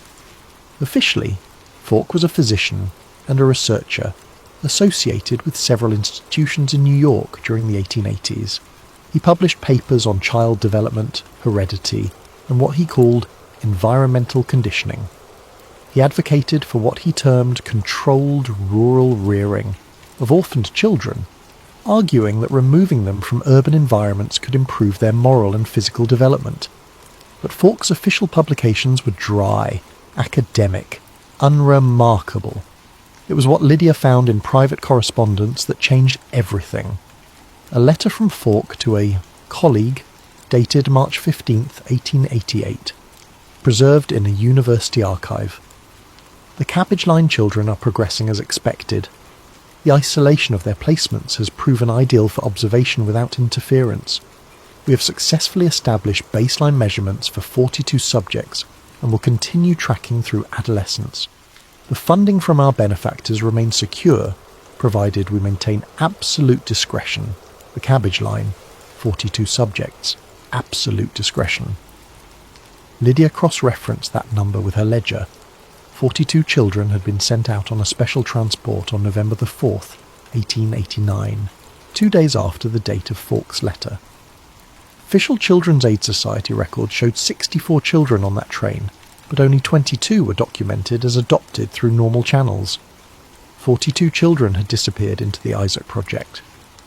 Part 5. The photographs. Lydia went back to the trunk. She'd been so focused on the ledger that she hadn't fully examined all the photographs. Now she spread them across her living room floor, organising them by date and identifying marks.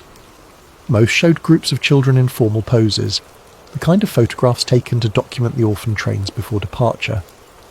But tucked into the bottom of the stack was something different. A larger photograph, professionally mounted, with a typed label on the back. Test Group 3, 1889. The image showed children arranged in 3 precise rows like a school photograph. But these children weren't smiling. They stared at the camera with expressions that were eerily uniform. Calm, blank, almost serene, and each child wore a numbered tag pinned to their clothing. Lydia pulled out a magnifying glass. The numbers were visible in the photograph and she began comparing them to the entries in the ledger. Number 7 corresponded to Emma Rothschild. Number 12 was Thomas McCarthy. Number 23 was Ruth Silverman. Every numbered child in the photograph matched an entry in the Isaac Project manifest, and every child had a corresponding doll in the trunk. Lydia felt her skin crawl. This wasn't just record-keeping. This was systematic documentation of human subjects. These children had been catalogued, numbered, studied like laboratory specimens, and someone had created dolls to preserve their exact features, a physical record that could last far longer than photographs. She examined the dolls again with new eyes. The stitching wasn't just skilled, it was precise. The facial features had been rendered with painstaking accuracy, capturing not just general appearance but specific details. The exact shape of a nose, the particular curve of a cheek, the precise spacing of eyes. Whoever made these dolls had spent hours studying each child's face. In the age before reliable photography was widespread, before photocopying or digital records, these dolls would have been the most accurate way to preserve what someone looked like. They were three-dimensional maps of human faces, but why create them at all? Why was it so important to preserve these children's exact appearances? The answer came to Lydia slowly, sickeningly. If you were conducting a long-term study of human development, you'd want to track changes over time. You'd want to be able to compare how subjects looked as children versus how they appeared as adolescents or adults. You'd want a baseline, a permanent record of their starting point. These dolls were baselines. They were the control samples in a massive human experiment. Part 6. The cover-up. Lydia decided it was time to go public with her findings, but first she needed to verify everything she'd discovered. She needed access to the original Children's Aid Society records, the ones that should have documented these special transfers. She started with the National Archives in Washington. She took the train down, bringing copies of her ledger and some of the less fragile letters. She had an appointment scheduled with the head archivist of the social welfare collections. The building was imposing, all marble and authority.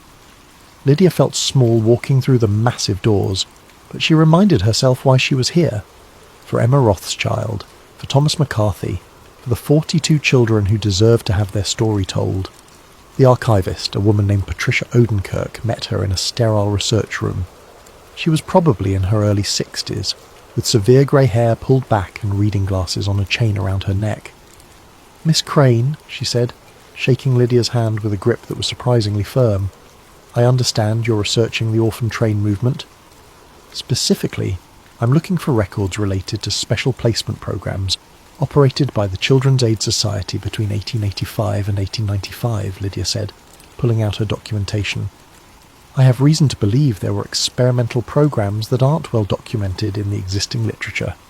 Patricia's expression didn't change, but something flickered behind her eyes. What kind of experimental programs? Long-term observational studies of child development, placements made specifically for research purposes rather than humanitarian ones. Lydia laid out the ledger photocopies. I found this manifest in a private collection. It references something called the Isaac Project and lists transfers that don't appear in any public records. Patricia examined the documents, her face carefully neutral. Where did you say you found these? A private estate. The papers had been preserved in storage for over a century. I see. Patricia set down the papers. Miss Crane, the Children's Aid Society records we have here are quite extensive. If there was a program by this name, it would be documented. That's what I'm hoping to verify. I'd like to request access to the special transfer, manifests from November 1889, and any correspondence or internal memos that mention research programs or those files are restricted. Lydia blinked. I'm sorry. The files you're requesting are marked as restricted access. Patricia's tone was professional, almost rehearsed. They require departmental approval before they can be viewed. Which department? That's not specified in our system. Then how do I get approval? Patricia stood, gathering the photocopies. I'll need to make some inquiries. This will take time, Miss Crane, perhaps several weeks. I can wait. I'll stay in Washington if I need to. That won't be necessary. I have your contact information. We'll reach out when we have clarity on the access requirements. Lydia felt herself being dismissed. Miss Odenkirk, these are historical records. They're over a century old. What possible reason could there be for restricting access? Privacy concerns, most likely. The Children's Aid Society dealt with minors, and even historical records can contain sensitive personal information. The children in these records are dead. Their children are probably dead. We're talking about events from 1887. Patricia's expression hardened slightly. Nevertheless, the restrictions exist. I don't make these rules, Miss Crane. I simply enforce them. Can you at least tell me who placed the restrictions? When were they implemented? That information isn't readily available, but it exists. A pause. I would need to research it. Then please do, because what I've found suggests that children were used as experimental subjects without consent, and someone has been working very hard to keep that information buried. Lydia stood, matching Patricia's height. Those children deserve to have their story told, and I'm going to tell it, with or without access to these files. Patricia's face was unreadable. I'll make my inquiries. Good day, Miss Crane. Lydia left the National Archives feeling both frustrated and energised. The resistance she'd encountered only confirmed her suspicions. If there was nothing to hide, why restrict access to century-old documents? She tried university archives next. Columbia first, since Falk had been affiliated with them during the crucial years. The Special Collections librarian at Columbia was more helpful, or at least seemed to want to be. His name was James Chen, a graduate student working part-time while finishing his doctorate. Falk's employment records should be in the administrative archives, James said, pulling up the catalogue on his computer. Let me see what we have. He clicked through several screens, his expression growing confused. That's odd. What? The catalogue shows entries for 1881 through 1884, then picks up again in 1891. But the years in between, they're listed as materials destroyed, fire of 1956. I know, Lydia said. But surely there would be duplicates, copies of employment contracts, payroll records, anything. James kept clicking. There should be. Personnel files were typically kept in multiple locations, but it looks like everything from that period is gone. Not just Falk's records, a whole range of faculty files from 1885 to 1890. Just those years? Yeah. And that's suspicious because the fire in 1956 was limited to one building. It shouldn't have affected multiple archive locations. Lydia leaned forward. So what you're saying is, someone purged these records deliberately, made it look like fire damage, but actually went through and removed specific years from multiple collections. James looked at her with genuine interest. What are you researching that's got someone this worried? Lydia made a decision. She trusted this kid. He had the right instincts, and he clearly wasn't part of whatever cover-up had happened in the 50s. She told him everything. When she finished, James sat back in his chair, his eyes wide. Holy hell! That's huge! That's unethical human experimentation on children. That's a massive story. I know, but I need more proof. I need to find out who scrubbed these records and why. Give me a few days, James said. I know some people in other departments. If there's anything left, any trace of what happened in 56, I'll find it. 3 days later, James called her. You need to come back to Columbia. I found something. Part 7. The connection deepens. Lydia's research took a darker turn when she started investigating the broader context of social research in the late 1800s. The American eugenics movement officially began in 1904 with the establishment of the Eugenics Record Office at Cold Spring Harbor, New York. But its roots went back further, back to the heredity studies and racial theories of the 1880s and 90s. Researchers during that period were obsessed with the idea that social problems, poverty, crime, mental illness, were inherited traits that could be bred out of the population through selective reproduction. They believed that inferior stock could be improved through careful management, or that superior genetics could be identified and promoted. This wasn't fringe thinking. It was supported by major universities, funded by wealthy philanthropists, and endorsed by prominent scientists. It was the mainstream consensus among educated elites, and orphans were central to this research. If heredity determined character and ability, then studying orphaned children could reveal whether environment could overcome bad breeding. If you took children from inferior stock, poor immigrants, criminals, the morally degenerate, and raised them in controlled environments, would they turn out better than their parents? Or would their bad blood win out? The Isaac Project, Lydia realised, might have been an early attempt to answer these questions. Take children with unknown or problematic backgrounds. Place them with isolated rural families willing to raise them according to specific guidelines. Monitor them over years or decades. Compare their development to baseline measurements. Record everything. It would be a massive long-term study of nature versus nurture, conducted on human subjects, who had no ability to consent and no protection under law, and it would require absolute secrecy, because even in the 1880s, there would have been public outcry if people knew children were being used as laboratory specimens. Lydia found hints of this in the historical record, references to special placement programs in Children's Aid Society annual reports, vague mentions of observational research in philanthropic foundations' grant records, acknowledgements in academic papers thanking unnamed benefactors for funding longitudinal studies of child development, but nothing concrete, nothing explicit, just shadows and suggestions, carefully crafted to be plausibly deniable. The only hard evidence was the trunk she'd found, the dolls, the photographs, the ledger, evidence that someone had tried very hard to destroy. Part 8. The survivors. Lydia decided to approach the problem from a different angle. If 42 children had been placed through the Isaac Project, and if some of them had survived to adulthood, there might be descendants. People who'd grown up hearing family stories about mysterious origins, adoptions that didn't quite make sense, relatives who appeared out of nowhere in the 1880s with no explanation. She put out calls on genealogy forums and historical society message boards, carefully wording her requests to avoid sounding like a conspiracy theorist. She was researching the orphan train movement, she explained, looking for families whose ancestors might have been placed through special programs, interested in unusual adoption stories from the late 1800s. The responses started slowly, then picked up momentum. A woman in Kansas whose great-grandmother had been brought to the state as a child in 1888, placed with a farming family despite having no orphan train documentation. A man in Nebraska whose ancestor appeared in the 1890 census with an approximate age and no birth record, living with a family who claimed to have adopted him from the East, but could provide no paperwork. A woman in Iowa who'd been researching her family tree and found a gap. A child who arrived in 1889 with one name but was buried 70 years later under a completely different identity. The stories were remarkably similar.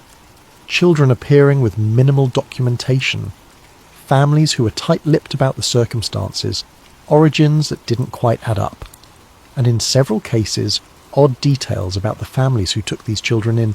They were unusually isolated, often childless, sometimes people with backgrounds in education or medicine. Exactly the kind of families you'd choose if you wanted controlled environments for long-term observation. Lydia cross-referenced the names and locations with her ledger. Not all of them matched. Some of the stories were probably just normal orphan train placements, the kind of routine adoptions that happened thousands of times. But several lined up perfectly. Emma Rothschild, listed in the ledger as placed with a family in rural Kansas in 1888, matched the great-grandmother of the woman who'd contacted Lydia. The locations, dates and ages all corresponded. Lydia reached out to the woman, asking if she'd ever heard any unusual stories about her great-grandmother's adoption. The response came 2 days later. Funny you should ask. My grandmother, Emma's daughter, used to tell me that her mother never talked about her childhood, except to say she'd been chosen for something special. She had a strange doll that she kept until she died, a handmade thing that supposedly looked just like her as a child. She told my grandmother that they had given it to her before she left New York so she'd never forget what she looked like. I always thought it was a weird thing to say. Why would you need a doll to remember your own face? Lydia felt chills reading those words. The families hadn't just received the children, they'd received the dolls too. Each child was sent with a physical record of their appearance, a baseline for comparison as they grew. It was more confirmation of what Lydia already suspected. The Isaac Project had been a systematic, long-term study of human development, and it had continued far longer than just the initial placement. Part 9. The Second Generation. The breakthrough came when Lydia found the second photograph. She'd been so focused on the image of the children that she'd overlooked another photo tucked into the ledger's back cover. It showed a group of adults, men and women in early 20th century clothing, standing in front of a building Lydia didn't recognise. The photo was dated on the back. Isaac Project Alumni, 1917. Alumni. Lydia studied the faces carefully. These were people in their 30s or 40s, well-dressed, professional-looking. They stood in formal poses, several holding objects that Lydia couldn't quite make out in the faded image. She scanned the photo at high resolution and zoomed in. One of the women held a doll, one of the dolls from the trunk, or one very similar, and the man next to her held what looked like a leather-bound ledger. Lydia's breath caught. She pulled out the photograph of Test Group 3, the children from 1889. She compared faces, looking for similarities, and there it was. A child in the front row of the 1889 photo, a girl marked with the number 15, had a distinctive birthmark on her left cheek, visible even in the faded silver nitrate print. And one of the women in the 1917 photo had the same mark, in the same location, aged 30 years. Number 15 from the Isaac Project was standing among the alumni in 1917, holding a doll that looked exactly like her childhood self. The implications made Lydia's head spin. The project hadn't ended when the children were placed. It had continued throughout their lives. They'd been monitored, tracked, studied from childhood through adulthood, and at least some of them had been brought back into the program, not as subjects, but as participants, as researchers themselves. It was generational. The children who'd been studied had become the ones doing the studying. Lydia looked again at the caption. Continuing the work. What work? What had they been trained to do?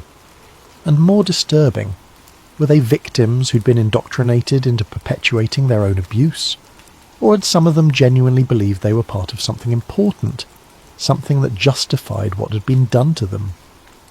She thought about the eugenics movement, how it had grown from fringe theory in the 1880s to mainstream science by the early 1900s, how it had influenced policy, shaped laws, led to forced sterilization programs that wouldn't be fully dismantled until the 1970s. What if the Isaac Project hadn't just studied children? What if it had created believers, people raised from childhood to accept eugenic theories as truth, to see themselves as data points in a grand experiment, to carry that ideology forward into the next generation? The scariest part was how successful it might have been. Many of the adults in the 1917 photo looked prosperous, educated, respectable. If the goal had been to prove that children from inferior backgrounds could be improved through controlled rearing and careful monitoring, these alumni might have been presented as evidence of success. Look, the researchers could say, "We took street children and orphans and turned them into productive citizens. Our methods work. Never mind the loss of identity. Never mind the lack of consent. Never mind the children who didn't make it, who broke under the pressure, who disappeared from the records without explanation.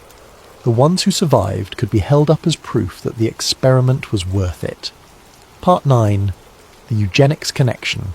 Back in her apartment, surrounded by photographs and documents that James had helped her copy from the secret archive, Lydia began piecing together the larger picture. The Isaac Project wasn't an isolated experiment. It was part of a much broader movement. The American eugenics movement officially began in 1904, with the establishment of the Eugenics Record Office at Cold Spring Harbor, New York. But its roots went back further, back to the heredity studies and racial theories of the 1880s and 90s.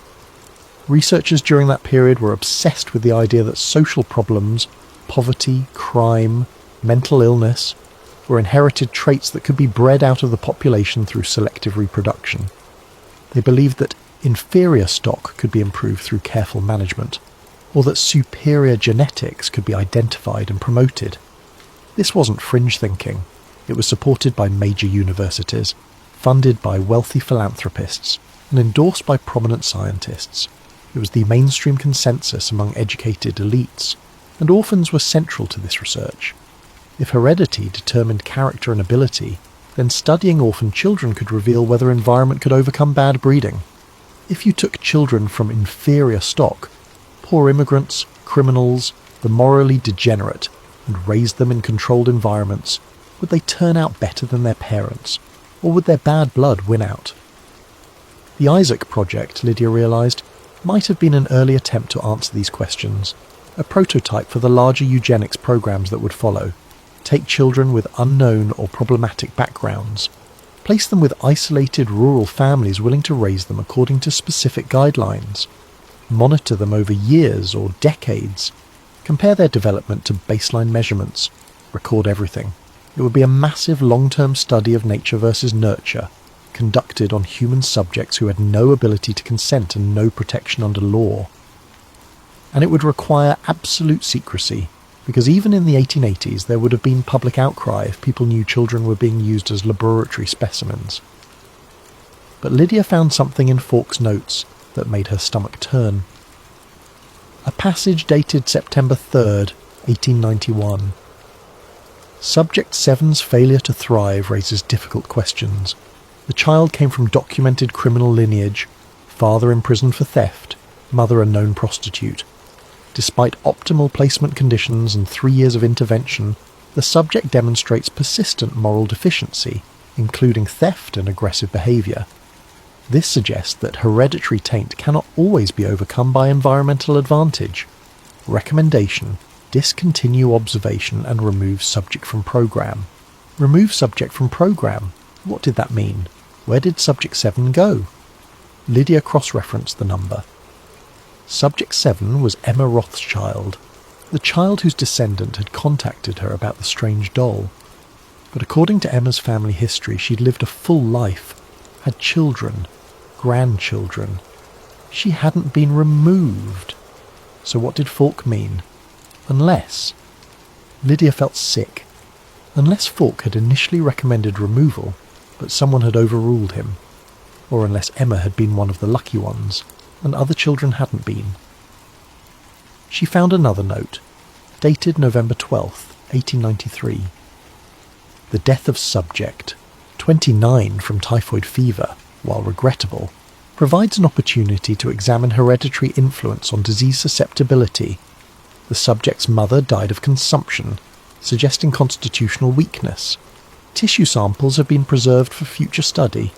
They'd harvested tissue samples from a dead child's body for research. Lydia had to put down the notebook. She walked to her kitchen, poured herself a glass of water with shaking hands. These weren't just unethical experiments. This was systematic dehumanization. These children weren't people to Falk and his colleagues. They were specimens. And yet the Isaac Project alumni photo showed some of those children had grown up, had joined the program as researchers. How? Why would anyone willingly participate in perpetuating what had been done to them? She thought about Stockholm Syndrome, about indoctrination, about how children raised in a certain belief system often internalized it as truth, even when it was harmful. If you'd been told from age 5 that you were part of an important scientific study, that your suffering had purpose, that you were contributing to human knowledge, would you believe it? Especially if the alternative was to face the reality that you'd been abused, exploited, used. Maybe some of the alumni had convinced themselves that the project was noble. Maybe they'd rewritten their own histories to make their trauma meaningful. Or maybe, and this was almost worse, they'd genuinely been selected for certain traits. Maybe Falk had chosen children who showed high intelligence or compliance or adaptability. Maybe he'd shaped them deliberately, groomed them to become the next generation of researchers. It would be the ultimate proof of his theories. Take children from the gutter, apply environmental conditioning, and produce scientists. Nature overcome by nurture. The experiment that proves itself. Lydia found connections between the Isaac Project alumni and later eugenics organisations. Ruth Silverman appeared as a co-author on papers published by the Eugenics Record Office in the 19-teens. Emma Rothschild's name appeared in funding acknowledgements for heredity studies at the Carnegie Institution. Daniel Weiss had become a prominent advocate for immigration restrictions based on racial theories. The children who'd been subjected to eugenic experimentation had grown up to become eugenicists themselves, and their work had influenced policy. Immigration laws in the 1920s forced sterilization programs that affected tens of thousands of people, scientific racism that provided intellectual cover for segregation and discrimination. The Isaac Project's legacy wasn't just the 42 children who'd been directly involved. It was the ideology they'd helped spread, the research they'd conducted, the policies they'd influenced. How many lives had been affected by what started in that trunk? How far did the damage reach? Part 10. The Modern Connection. Lydia spent weeks trying to trace what happened to the Isaac Project after 1917. The trail went cold in the 1920s, around the same time the orphan train movement was winding down. Public attitudes were changing. Child welfare laws were being strengthened. The kind of loose oversight that had allowed programs like Isaac to exist was becoming harder to maintain. But the ideology didn't disappear. It just went underground. Lydia found connections between some of the people in the 1917 photograph and later eugenics organisations. Not direct employment, nothing that obvious, but donations, conference attendances, citations in papers. The network was there if you knew how to look for it. And then there was the question of the records themselves. Someone had carefully preserved that trunk full of evidence for over a century. Someone had hidden it in an attic, locked it away, but not destroyed it. Why? Lydia thought about the note. They were never meant to be found. Not never meant to exist. Not never meant to be known. Never meant to be found. Which implied that someone knew they existed. Someone was aware of these records, these dolls, these photographs. Someone had made a deliberate choice to hide them rather than destroy them. Was it guilt? An attack of conscience by someone involved in the project? Or was it insurance? Evidence kept safe in case it was ever needed to prove what had happened. Lydia would never know for sure. The person who'd hidden that trunk was long dead, their motivations buried with them. But the evidence remained, and now Lydia had to decide what to do with it. She thought about the children in those photographs, about Emma Rothschild and Thomas McCarthy, and Ruth Silverman, and the 39 others whose names were sewn into dolls. They'd been denied their identities, their histories, their choices. They'd been turned into data points in an experiment they never agreed to participate in. The least Lydia could do was tell their story, make sure people knew what had been done, give them back their names, even if she couldn't give them back anything else. She began writing up her findings, carefully documenting everything, preparing to publish. She contacted historical journals, pitched the story to magazines, reached out to documentary filmmakers. This was too important to keep to herself. The response was enthusiastic. Editors wanted the story. Producers wanted the rights. Academics wanted to collaborate on further research. Lydia felt like she was finally doing something right, finally giving these forgotten children a voice, and then the message arrived. Part 11, The Warning.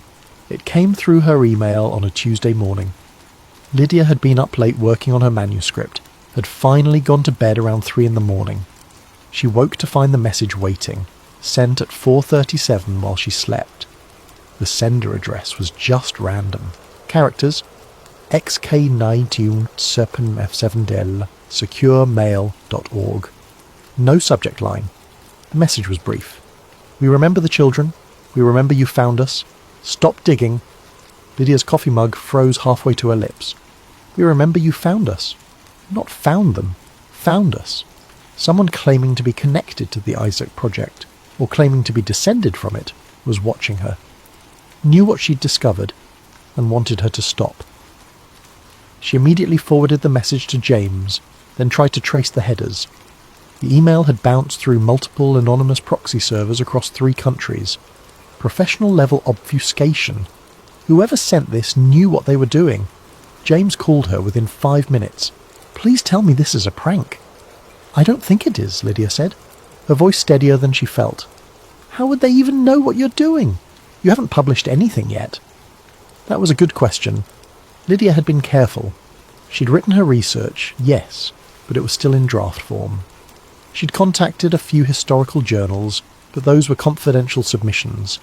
The only people who knew the full scope of what she'd found were James, a few genealogy forum members who'd shared family stories, and the archives, Lydia said suddenly. When we were in that building in the Bronx, what if there were cameras? The place looked abandoned. So did my farmhouse attic, but someone had been maintaining that trunk for over a century. Just because something looks forgotten doesn't mean it is. James was quiet for a moment. Okay, say you're right. Say there were cameras, and someone saw us in there. Who would that someone be? Who's still watching an off-site storage facility for 100-year-old files? Someone who has a reason to keep those files hidden. Descendants of the people involved. Institutional protection of university reputation, Lydia paused. Or maybe the network never completely died. Maybe there are still people who believe in what the Isaac Project represented. That's paranoid conspiracy theory territory.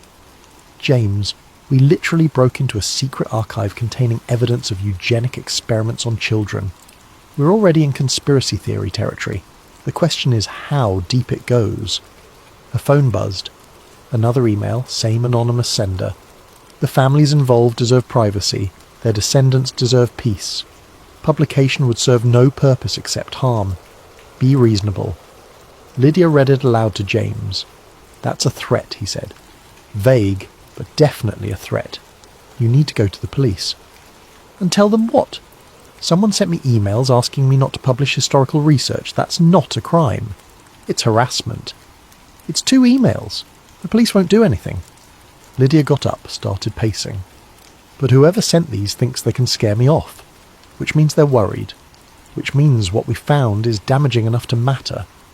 Or it means they're dangerous and you should back off, Lydia thought, about the dolls lined up on her desk, about Emma Rothschild and Thomas McCarthy, and all the others whose names had been erased, whose lives had been used as data points, who disappeared into a system designed to exploit them. I can't back off. These children deserve to have their story told. These children are dead, Lydia. You're alive. Stay that way. She appreciated his concern, but she'd already made her decision. I'm not stopping, but I am going to be more careful. Over the next few days, Lydia took precautions. She backed up all her research to multiple cloud services. She sent copies of her key findings to trusted colleagues with instructions to publish if anything happened to her. She varied her daily routine, checked for anyone following her, kept her apartment door locked. Maybe she was being paranoid. Maybe the emails were just some internet troll who'd seen her posts on genealogy forums and decided to mess with her. But she didn't think so. On the 4th day after the first email, Lydia noticed a car parked across from her apartment building. A dark sedan with tinted windows, the same car she'd seen yesterday in the same spot. When she walked to the corner store that evening, the car was still there. When she returned an hour later, it was gone. The next morning it was back. She called James. I think someone's watching my apartment. Did you get a license plate? I tried. The angle's wrong from my window. I'm coming over. He arrived 20 minutes later, and together they watched from her living room window. The car sat there for another hour, then drove away. No one got out. No one approached the building. It was just watching. This is getting serious, James said. You should consider stopping, at least temporarily. Or I should accelerate, get everything published before they can stop me. Lydia, think about it. They're not trying to discredit my research. They're not claiming it's false or exaggerated. They're just telling me to stop, which means they know it's true and they know it's damaging. The best defense I have is to get it out there. Once it's public, there's no point in silencing me. James looked worried, but he nodded. Okay, then we move fast. I'll reach out to my contacts at academic journals, see who can fast-track peer review. You finish the manuscript. We flood the zone. Multiple publications, multiple platforms, all at once. Make it too big to suppress. Agreed. That night, Lydia worked until dawn, refining her arguments, strengthening her evidence, preparing her exposé. She was so focused that she almost didn't hear the sound. A soft scraping at her apartment door. She froze, listening. It came again, metal on metal. Someone was trying to pick her lock.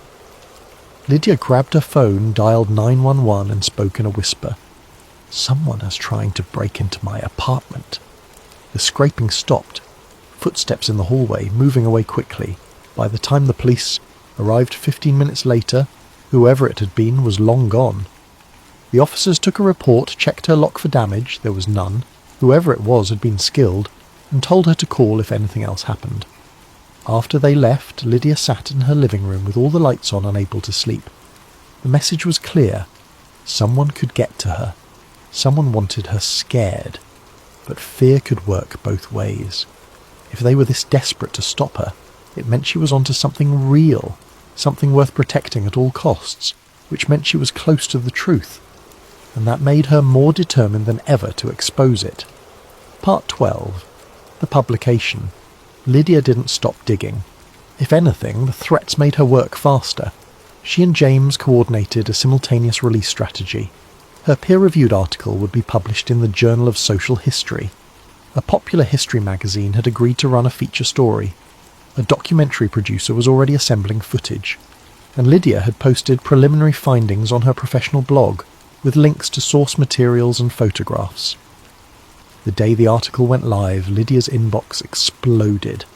Media requests, interview offers, academic colleagues expressing shock and support, genealogists reaching out with new leads, and buried among the legitimate messages, more threatening emails from anonymous senders. You've made a terrible mistake. Some histories should stay buried. Consider what you've done to these families. Lydia read each one, documented them, and kept working. The threats confirmed what she already knew. She'd exposed something people with power wanted hidden. The response from the academic community was overwhelming. Other historians came forward with pieces of the puzzle they'd found over the years, fragments of evidence that hadn't made sense until now. Together, they built an even more complete picture of the Isaac Project and its connection to the broader eugenics movement. A genealogist in California discovered that one of the Isaac Project financial benefactors had also funded the Eugenics Record Office. A researcher at Yale found correspondence between Henry Falk and Charles Davenport, a leader of the American eugenics movement. The connections kept multiplying, but the most powerful responses came from the descendants. A woman in her 70s reached out crying as she told Lydia that her grandmother had been Subject 18. All her life, her grandmother had insisted she'd been part of something special as a child, but could never explain what. She'd kept a strange doll that looked like her as a girl, told fragmented stories about being observed and measured, but the family had dismissed it as confusion or fantasy. "Thank you for making her real," the woman said through tears. "Thank you for proving she wasn't imagining it. She told the truth, and nobody believed her." A man from Nebraska shared his great-uncle's journals, which described being selected for a rural improvement program and being sent to live with strangers who recorded everything he did. The family had thought he was exaggerating or seeking attention. Now they understood he'd been documenting his trauma. Story after story emerged of family legends that suddenly made sense, of unexplained adoptions, mysterious dolls, incomplete birth records, relatives who insisted they'd been part of experiments but could never prove it. Lydia had given them proof. She'd given them validation. And most importantly, she'd given their ancestors names and dignity. The Children's Aid Society issued a statement acknowledging that certain historical practices did not meet modern ethical standards, and pledging to cooperate with researchers seeking to understand this difficult chapter in their history. It was carefully worded corporate speak, but it was something. Columbia University issued a more substantial response, announcing they would open their restricted archives for scholarly research and establish a fund to support investigation into historical abuses in social science research. It wasn't an apology, but it was accountability. And slowly the threatening messages stopped. Maybe whoever had been sending them realized the story was too public to suppress. Maybe they decided that drawing more attention to themselves would only confirm Lydia's findings. Or maybe, and Lydia wanted to believe this, maybe they'd been acting out of misguided family loyalty, protecting ancestors who'd been involved, and seeing the truth laid bare had finally convinced them to let go. She'd never know for sure. The surveillance cast stopped appearing. The anonymous emails ceased. The attempted break-in was never followed up. It was as if whoever had been watching had simply stopped. Part 13. The Legacy.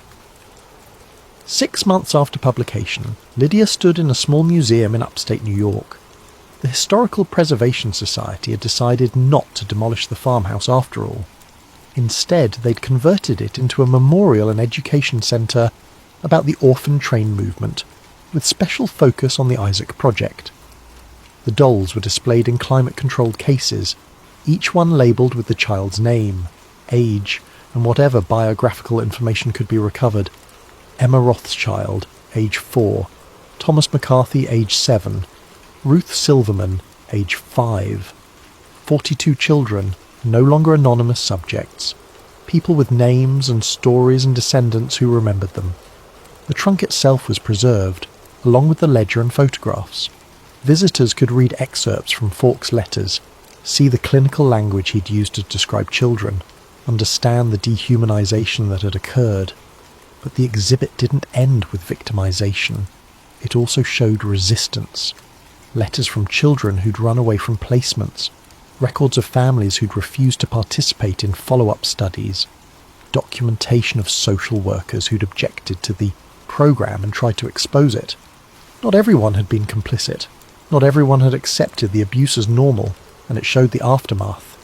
The ways this early eugenics research had influenced later policy, the forced sterilization programs that affected over 60,000 Americans, the immigration restrictions based on pseudo-scientific racial theories, the long shadow cast by the belief that some lives were worth less than others. Lydia stood in front of a panel featuring the 1917 alumni photograph. The exhibit text explained how some of the Isaac Project children had grown up to become researchers themselves, perpetuating the ideology that had been forced on them. But it also noted that not all of them had.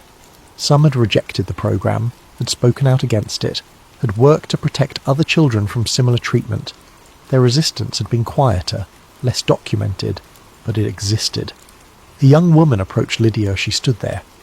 "Excuse me, are you Lydia Crane, the researcher who found all this?" "I am." "Thank you." The woman's eyes were wet. "My great-great-grandmother was Ruth Silverman. I never knew her. She died before I was born. But my grandmother told me she used to have nightmares about being measured and examined as a child. We thought she'd been abused by her adoptive family. We never knew it was something bigger. I'm so sorry for what she went through." "Don't be sorry. Be proud. You gave her back her dignity. You made sure people know what happened." The woman smiled through tears. "She's not just a victim in our family stories anymore. She's a survivor. She's part of history. That matters." After the woman left, Lydia found herself in front of the final display panel. It showed modern child welfare protections, informed consent requirements for research, the systems put in place to prevent what had happened to the Isaac Project children from happening again. Progress wasn't inevitable, but it was possible, because people like Emma and Thomas and Ruth had endured something terrible, and because their stories had eventually been told, laws had changed.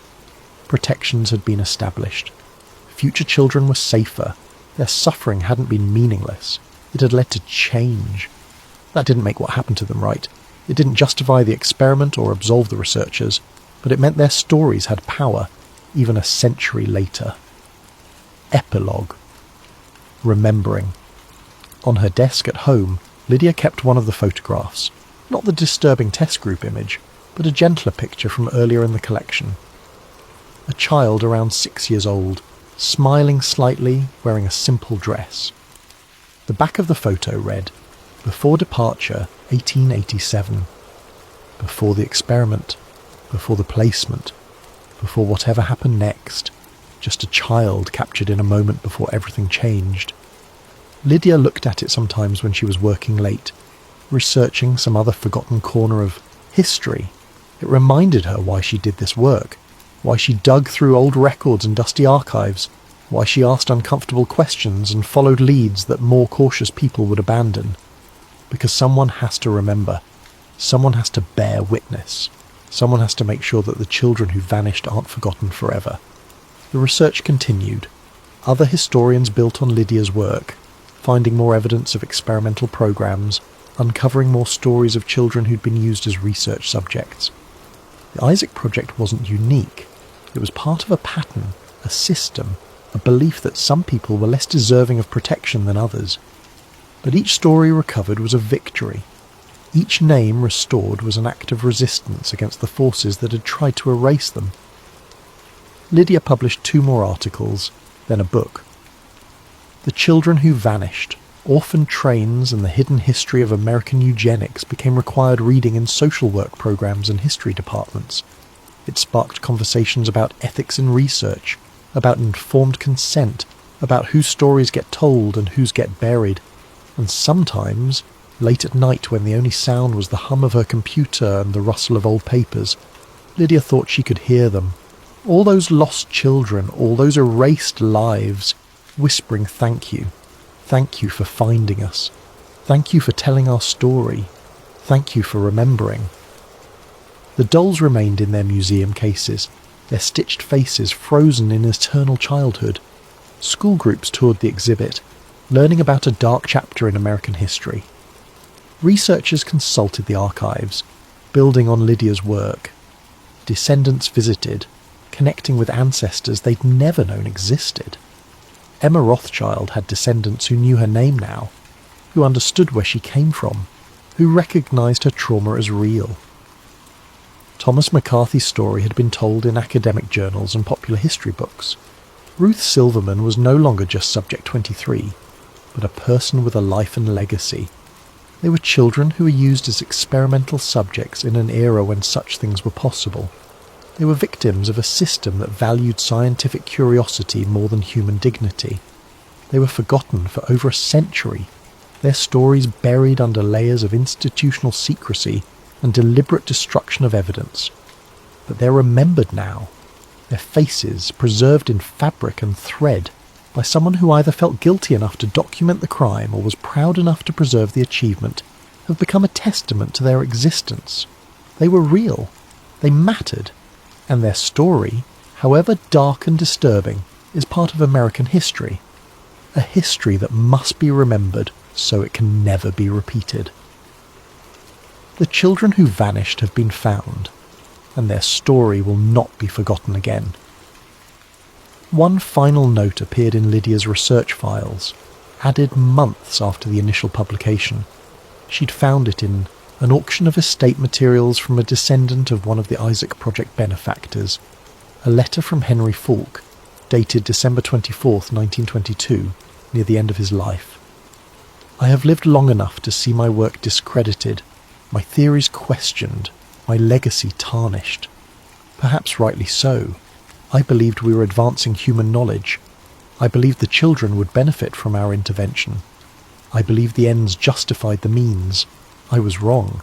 They were not subjects. They were children. They deserved better than to be measured and observed and catalogued like specimens. They deserved to be loved, protected, allowed to simply be. If there is any mercy in this world, perhaps someday someone will find the records I've hidden, will tell the true story of what we did, and will ensure it never happens again. That would be the only worthwhile outcome of all this terrible work. Even Falk, the architect of the experiment, had come to regret it. Too late to help his subjects. Too late to undo the damage. But perhaps early enough to leave a record, to ensure that someday the truth would emerge. Lydia had found that record. She'd told that truth. And now the work continued without her direct involvement, spreading through the academic community and into popular consciousness. The children who vanished were vanishing no more. Their voices, silent for over a century, were finally being heard. And in archives and museums, in academic journals and family histories, their names would live on, not as subjects or case studies or data points, but as human beings who deserved to be remembered. Emma, Thomas, Ruth, and 39 others whose names were now known, whose faces had been preserved, whose stories would never be forgotten again. The Isaac Project had tried to use them. History had tried to erase them, but they had endured, in fabric and photographs and carefully hidden records, waiting for someone to find them. Lydia had found them, and now everyone would know.